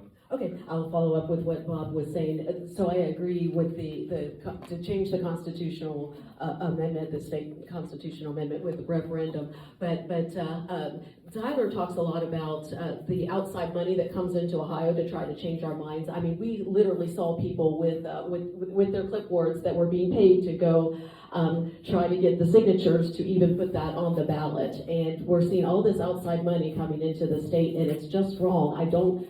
You watch the commercials, and one side, the yes for issue one and the no for issue one, it was almost the exact same commercial. So I understand why the voters were confused, and they're taking away. I don't know that they really knew what they were voting for. A lot of the voters just weren't educated. So I would definitely say that we need to look at what happened in the state of Michigan. They're a year ahead of us in making that constitutional change. Some of the things we're seeing is they're trying to say that the doctors, even if the mom is dying from the abortion procedure, that the doctor's not going to be held accountable. They're trying to change the 24-hour wait period where they're not having to do that. So people that are being coerced into having an abortion when they don't want to, they don't even have that 24-hour leeway to try to change that situation. So this is a very big deal and something I will fight very hard for. Yeah, I just want to echo what everyone else has said. Some of those crisis pregnancy centers, one used to be Miami Valley Women's Center here in Xenia and also in Dayton. It's now called Hope Rising. If you aren't aware of it, or if you don't volunteer or donate time to it, I would recommend doing that. It's a huge thing that they help women, they help children, they help families, and I've always donated to them every year, and it's something that we all should step up and do. Another thing is, and this goes back to somewhat the legal system, is there's going to be lots of legal challenges against this, and we're going to see that play out over the next 10, 15, 20 years. One was HB 371, proposed by my father to bring some of the legal control back to the legislature over that amendment, because if you read the amendment, it says, it gives a little bit of leeway there. Now, there's going to be legal battles, and we're going to see that play out in the courts, but we won't really know the full ramifications for this for probably the next 10, 15 years. Next question. Okay, how many did as I did and voted twice for Ike? Voted twice for Ike. What? Eisenhower. Okay, that was a joke. All right, next question. How would you address voter security at a state level? Sir, what? How would you address, Eisenhower? Yes. How would you address voter security at a state level for federal and state elections? Here, I'll take it. I'll be really quick. I just want a quick note. The Eisenhower's border policy, all right, historically, he'd put them on a plane and ship them all the way down to Central America. Even if they're like, hey, I'm not from here. Sucks to suck. Get off the plane, and that's what happens when you come here illegally. So kudos to you. Voter security, if you listen to Frank LaRose, we've got the most secure voting system in the United States. But when it comes down to it, I think that obviously identification, understanding our identification and training for our poll workers. I'll be quick. Number one is defeating the proposed amendment that is coming up on our Constitution that would basically allow anybody to vote without any ID, whenever, wherever. It's basically a lawless, crazy amendment that would destroy our election integrities in our state. So number one is we have to do everything in our power to beat that constitutional amendment and stop it. I mean, we have to work way harder than we ever worked for issue 1 against issue 1 in November, or our state will be literally destroyed by election integrity issues. Yeah, I'm with Josh. Over the last 2 GAs, we have done a great deal in making sure voting is done properly and is not done in a wrong way. So we're not going to do things to improve it, but he's very right. The thing that's coming down the aisle is sort of like the amendment on abortion. It's extreme. It's way far than anybody thinks it is. When it's like, no, we just want you to be able to vote. It's like, no, you're going to let anybody vote. So again, things are good the way they are. People are going to try to cheat. Most of them get caught every year, couple thousand, couple hundred every year, every election. But the fact of the matter is, if they change our Constitution, it's going to be mayhem. I worked as a poll worker in Franklin County a couple years ago, and people came in with, you have a Republican and you have a Democrat, as a judge, if you will. And I had one lady come in. She brought in a envelope that said this was her address.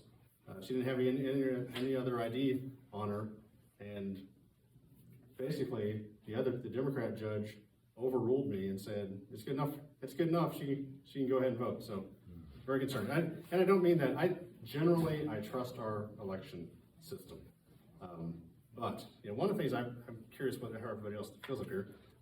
I think we ought to close our primaries so that only Republicans can vote in the Republican primary and only Democrats can vote in Democratic primaries. Well, and how do people become Republicans? Right? Registering. Oh, yeah, registering. Well, I know when they say you're not a real Republican until you vote in the primary. Vote for lower taxes. You know what I mean? Like they say you can't be until you vote in primary. Anyway, I'm sorry.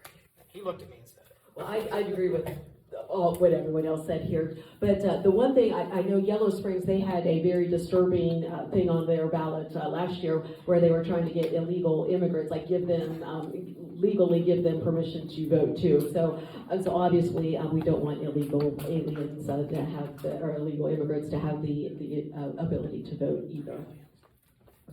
Yeah, it's been said again, but we're going to be facing a new constitutional amendment this November that will be just as crazy on the voting issue as the last one was on abortion. And we're going to see this every single November period from now out. They're going to have one on gun rights. They're going to have one on small businesses that pretty much, frankly, will put small businesses out. You won't really be able to start a business in Ohio. They're just going to keep going. Until we fix this constitutional issue here in Ohio, nothing else matters, quite frankly. You can elect the most conservative legislator, you can elect the most conservative governor, but as long as we continue to roll by new constitutional amendments, it won't matter. So that is a huge thing. If you really want to make the election secure and safe and make sure everyone has confidence in them, because I don't think a whole lot of people do have confidence nowadays, make it mail-in voting. Make it same day, in-person ID, period. And that would restore election integrity. At least then everyone would be confident in the election. Would anyone be opposed to maybe 10, 15 more minutes? No, I'm not opposed. Candidates? Okay. You're welcome to leave. But I mean, yeah, so past 7, I've whittled down questions to maybe 3 or 4 more, and that might be, yeah. Okay, so That being said, in your opinion, what in your opinion is the purpose of civil government? It's a very theoretical question. No, we keep starting. I think we should leave. I'll start with Mr. Dean here. Could they clarify? Yeah, what in your opinion is the purpose of, let's just say, of government? What is the purpose of government? So what are the just roles that a government should fulfill? Yeah, I think it's laid out pretty clear in the Declaration and the Constitution, life, liberty, and the pursuit of happiness. The government doesn't give you the rights, that comes from God. It's there to protect your rights. It's there to punish evil, and it's there to defend, and punish evil is both here domestically and also foreign. It's there to protect our sovereignty as a nation. Quite frankly, that's about the only role of government that I think is fit. Yeah, I agree to serve and protect, but also of the people, for the people. Like it is the legislator's responsibility to serve the people that we are elected to represent. Yeah, I don't know how I improve on any of those answers, but as I started my presentation, it's the protection of life, liberty, and freedom is the legitimate role of government. We have to have, you'll talk to some people who are like pure libertarian, who say we don't need government. Well, we do. We do need some government. We just need to have smart and limited government because we can't have anarchy. Ditto for time. So yeah. Again, protecting our life, liberty. Back in when we established government, the majority of people that were representatives were farmers, and their job was to go serve for a time and then go back and take care of their farms. And we really need to get back to that view on politics and on services. That's what this is. It's a time to serve your fellow man and then return back to your life and your job, your family, and take care of those things that matter. I would say, obviously, everything everyone said here. I'll end with what government shouldn't be, and that is the provider of the things that we have. Our country's great because of the free market. The fact that I can go out and work hard and earn something from my labors and use that to help others and grow my family and my community. Government is not in charge of taking care of us. Government's there to protect us, protect our borders, protect us as citizens, but is not to provide the things that we need. That's what we do and what we have the freedom to do. Thank you. I got an interesting question here. A large company, this is a hypothetical, a large company wants to come in and build a plant, come into the state and build a plant and create 1,000 new jobs, but needs a state level grant for the project to work financially along with tax cuts and benefits. What are your thoughts?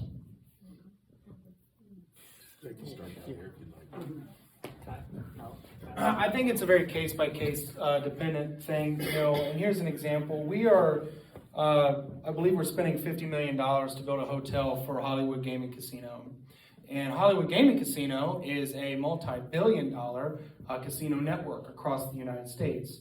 They do not have problems getting loans. They do not have problems making money. They make $1,000 a week off me every time I go. So, I'm just kidding. I don't go that often. But there's, so they make a lot of money. And they provide a lot of taxes already. To give them money to keep building hotels and to keep building other things, I think it's very case-by-case dependent, If a plant wants to come in and bring 1,000 jobs, that's great. I want to help them.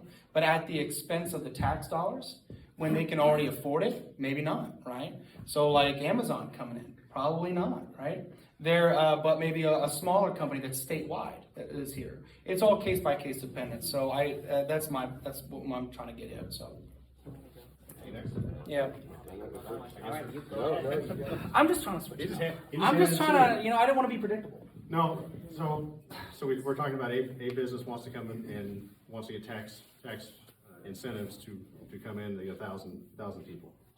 I would treat it, I'm a business guy, I would treat it with a cost-benefit analysis. How long is it going to take to return the investments that we taxpayers gave to this business to bring it back. And find a reasonable return on investment and make sure that we have a rock solid agreement that says, here's the agreement. Should you breach this agreement, you not only don't receive any future tax benefits, you pay back whatever we paid you or granted you in the first place. Yeah, I'd agree. Return on investment, ROI is definitely a thing. I would caution, however, if there's not a return on investment, like just indefinite benefits to the company, like Disney all over again in Florida, I would be very opposed to that. So here's the thing. With that, I mean, I would be in favor of cutting taxes on everyone, personally. So anytime someone comes to me and says, hey, can you cut my taxes? I mean, that's a vote yes for me, any way you want to cut it. I'll cut individual taxes, I'll cut business taxes, I'll cut them all. For me, it's a simple yes, yeah.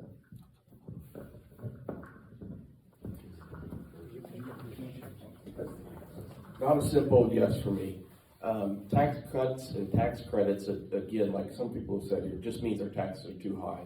The problem I have is if we bring a big company in and when we new set of homes and we give them a tax credit for doing that, and everybody's getting a tax break except for the homeowner who's paying all the property taxes to cover all the additional people and all the additional roads and all the additional school buses in an area, it ends up being the homeowner, the private homeowner, who carries the burden. So again, we have to think about what we're doing. Yes, it'll bring them in. Yes, it'll bring new homes in. Yes, what happens to the homeowner who has to carry all the burden?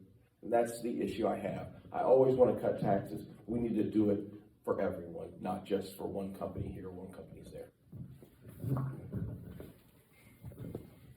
I'll agree with what everyone else has said. I give you a really long answer that goes in depth with some of these things, but I'll give you the short version that we can make Ohio attractive to businesses without putting our homeowners and our citizens at risk with, like Kyle was saying, cutting other taxes, doing other things. And it really is, you have to look at what that company is bringing in. I mean, you also need to look at, is this the company from China or from some other country? That's an immediate no. But looking at what that company will bring in, what return we're going to get as a state, what the people in those areas are going to be affected by it, all that has to be looked at before you just start approving things and saying, yes, please come here. We're not that desperate. This state is a hardworking state, and we don't need to beg people to come here. We can do it a smart way. Thank you. I have 2 more questions for now. Okay. How eager would you be to stand up to DeWine every time he makes a bad veto by overriding him, making him angry in the process, and more seriously, risking political capital? Here. Let's do a scale of 1 to 10. I wasn't in office when, obviously none of us are in office when he did the current veto. I think everyone here will say they would have overridden this veto. I will tell you this, when I took office, John Kasich couldn't pick me out of a room. If he walked in here right now, he wouldn't know who I was after 4 years. I was always excited when Mike DeWine knew my name. And I was like, great, the governor knows my name, until I stood up to him when it came to COVID. And I said something to him on a phone call once with 65 other legislators, and he cursed at me and said, damn it, Kyle, and it went off, and I'm like, sorry I cursed, but that's what he said. At that point, I was like, crud, now I got a governor that knows my name and he hates my guts. I stood up to him on some gun issues that he was trying to do. I stood up to him on his COVID stuff. I have no problem standing up to the governor. He's no different than we are. We are no different than any of you. And the governor is no different than us. I have no problem standing up and telling the governor he's wrong. I agree. There is probably very few things I like more than when I disagree with somebody, finding fun ways to get under their skin. I would agree. I'm more than happy to stand up for the things that I believe in and the things that my district believes in. I've never liked Mike since I met him. Just to be honest with you, I was not very impressed. I'm not going to violate my integrity for no man and no amount of money. And the things he said did not sit well with me. The way he acted did not sit well with me, and the way he's been a career politician his whole life, the way he's made mass amounts of money and bought sports teams while in office, which he would have never been able to afford if he were not senator of the U.S., right? So it's just a career politician doing career politician stuff, and I'm not about it, so. All right, so I'm not going to badmouth the governor. He's my neighbor. Come on. He's about 3 minutes down the road from me. I've known him for a long time, and I would have no problem having an intellectual disagreement with him. We've had intellectual disagreements before, and I believe that he is man enough that he can accept, maybe not happily accept disagreement, and I would have no problem. I guess I've known him for 17 years now. I would have no problem having the conversation with him and disagreeing with him. I do agree that I would. I don't have any aspirations to go beyond the term limited position. Should I be selected, and I don't have any aspirations to go to the federal level. So I would be very happy to stand up for what is right and for what is what I truly believe is the right thing to do. Yeah, I mean, if he vetoes, or if any other governor for that instance vetoes good legislation, I'll override it.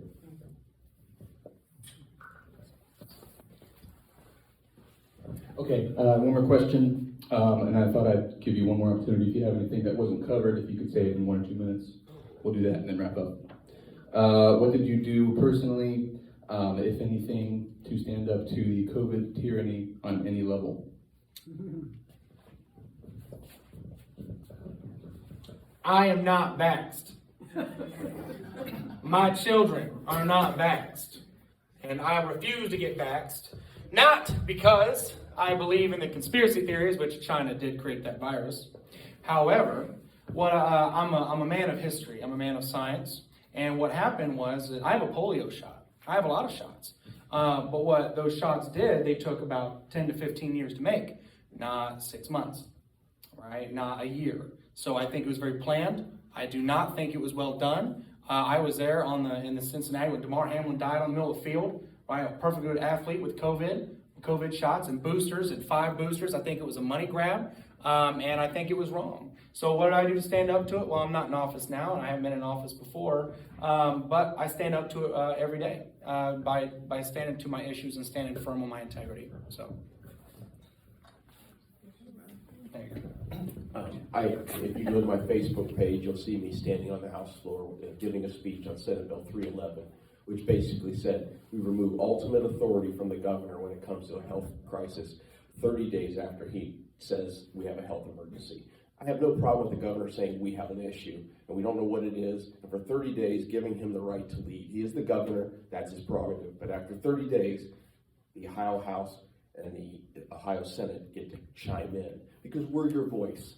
Okay? The governor is an executive position. We're representatives. And so we should be able to have a voice for you. So I voted for that. We passed it. The governor vetoed it. In the end, we couldn't get enough people to override his veto on that. I was willing to do that. I also offered legislation that basically said the government cannot force anyone to get a vaccine. If a private business wants to say their employees have to get a vaccine, or somebody if somebody wants to come into their store, they have to have a vaccine. If they want to ruin their business, go right ahead.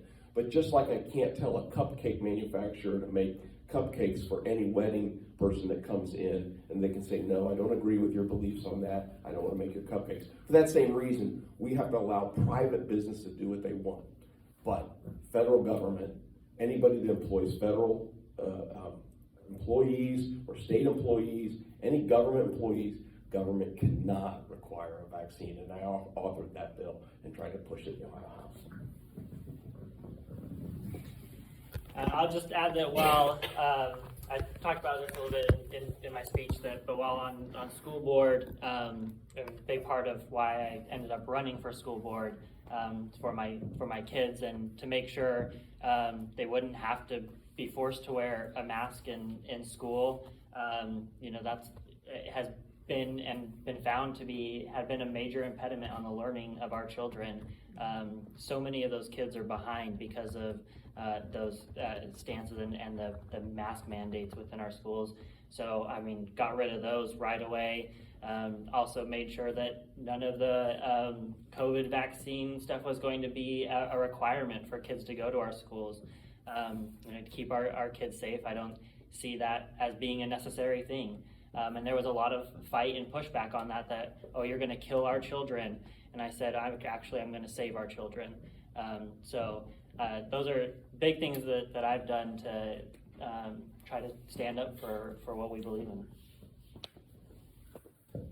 So what I did personally was I run a business, and we felt like rebels because all the people in the office, as soon as they came in the door, I said, take your mask off if you want to. You don't have to wear a mask here. Despite what the governor says, we almost felt like we were the resistance in our office, but that was what I did personally.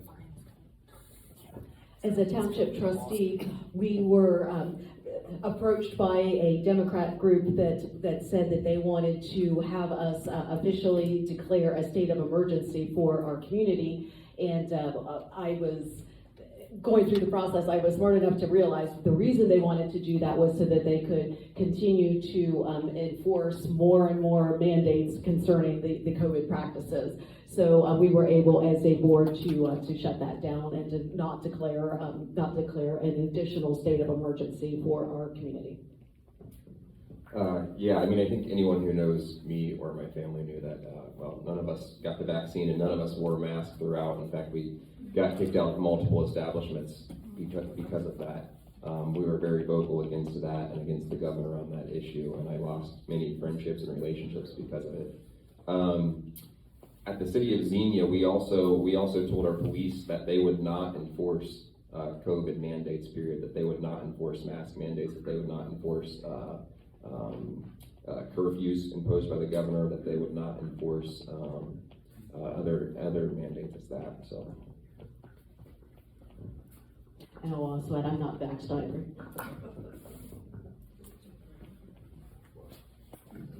Yeah, I'd say, so I kind of consolidated a few questions that were similar. That was probably the vast majority of questions. It's at 7:20. I wanted to give final opportunity to maybe do something else you wanted to say within a few minutes. Candidates, and then did you have something that you wanted to say? No, okay. So yeah, I'll give you the opportunity to do something that was not covered, and you can say it quickly. Feel free to do that, and then we'll wrap up. Less is more. I want to thank you for coming. I think I should probably say the only one that's vaxxed in my family of 7 is my son, who had to go to Ireland, and that was a requirement to go there. Thank you for being here. Thank you for being concerned about voting and the candidates. There's nothing more important than hearing from the candidates and actually meeting them and hearing what they have to say. So thank you very much. Thank you. And thank you all for being here. I'll stay after for any other questions people have. Yes, thank you very much. It's been an awesome audience. And I just want to let you know, March 19th is the day to vote if you haven't known. And I have a meet and greet on Monday here at One Bistro Coffee Hub if you'd like to come out 4 to 7 p.m. So if you want to get to know me more. Thank you. I'd like to echo the thanks. Thanks for coming out. I appreciate you taking the time to hear us. Once again, thank you guys for the time we got to spend together, and good luck on March 19th. Yeah, I'll say it's been fun campaigning with all of you as well, and thank you, audience. And as a reminder, if you would like more information about Wednesday's the income tax elimination meeting, I'd be glad to give you more information.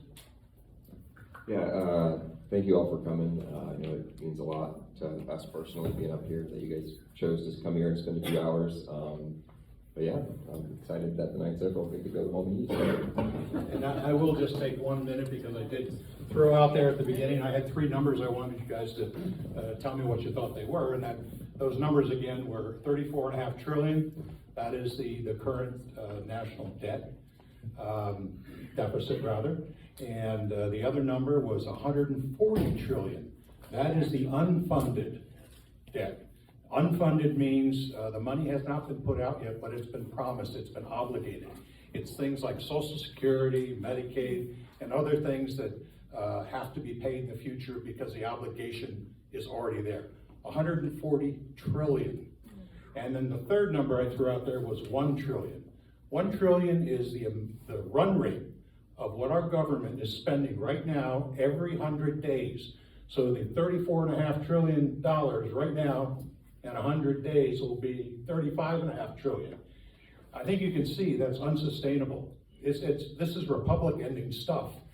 My background is finance, and Convention of States has 3 platform planks we talked about: term limits, limiting the power and scope of the federal government, and monitoring or limiting the fiscal insanity. So I concentrate on that one because I see that as Republic ending. We were going to lose our ability to sell debt, to be the world's reserve currency, and my kids, my grandkids, 3 of them, they're not going to have the standard of living that I enjoy, and that makes me very angry. So I want to do something about it. They won't do something about it in Washington, D.C. because the system's broken.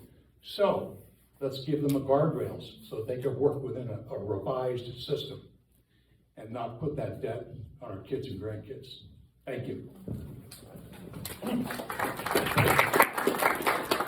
Yeah, thank you all for coming. I just have one comment, because I hear it all the time. This is the new norm. I can't do anything about it. Yes, we can do something about it, and no, it's not, doesn't need to be the new norm. We need to put out and encourage people to vote.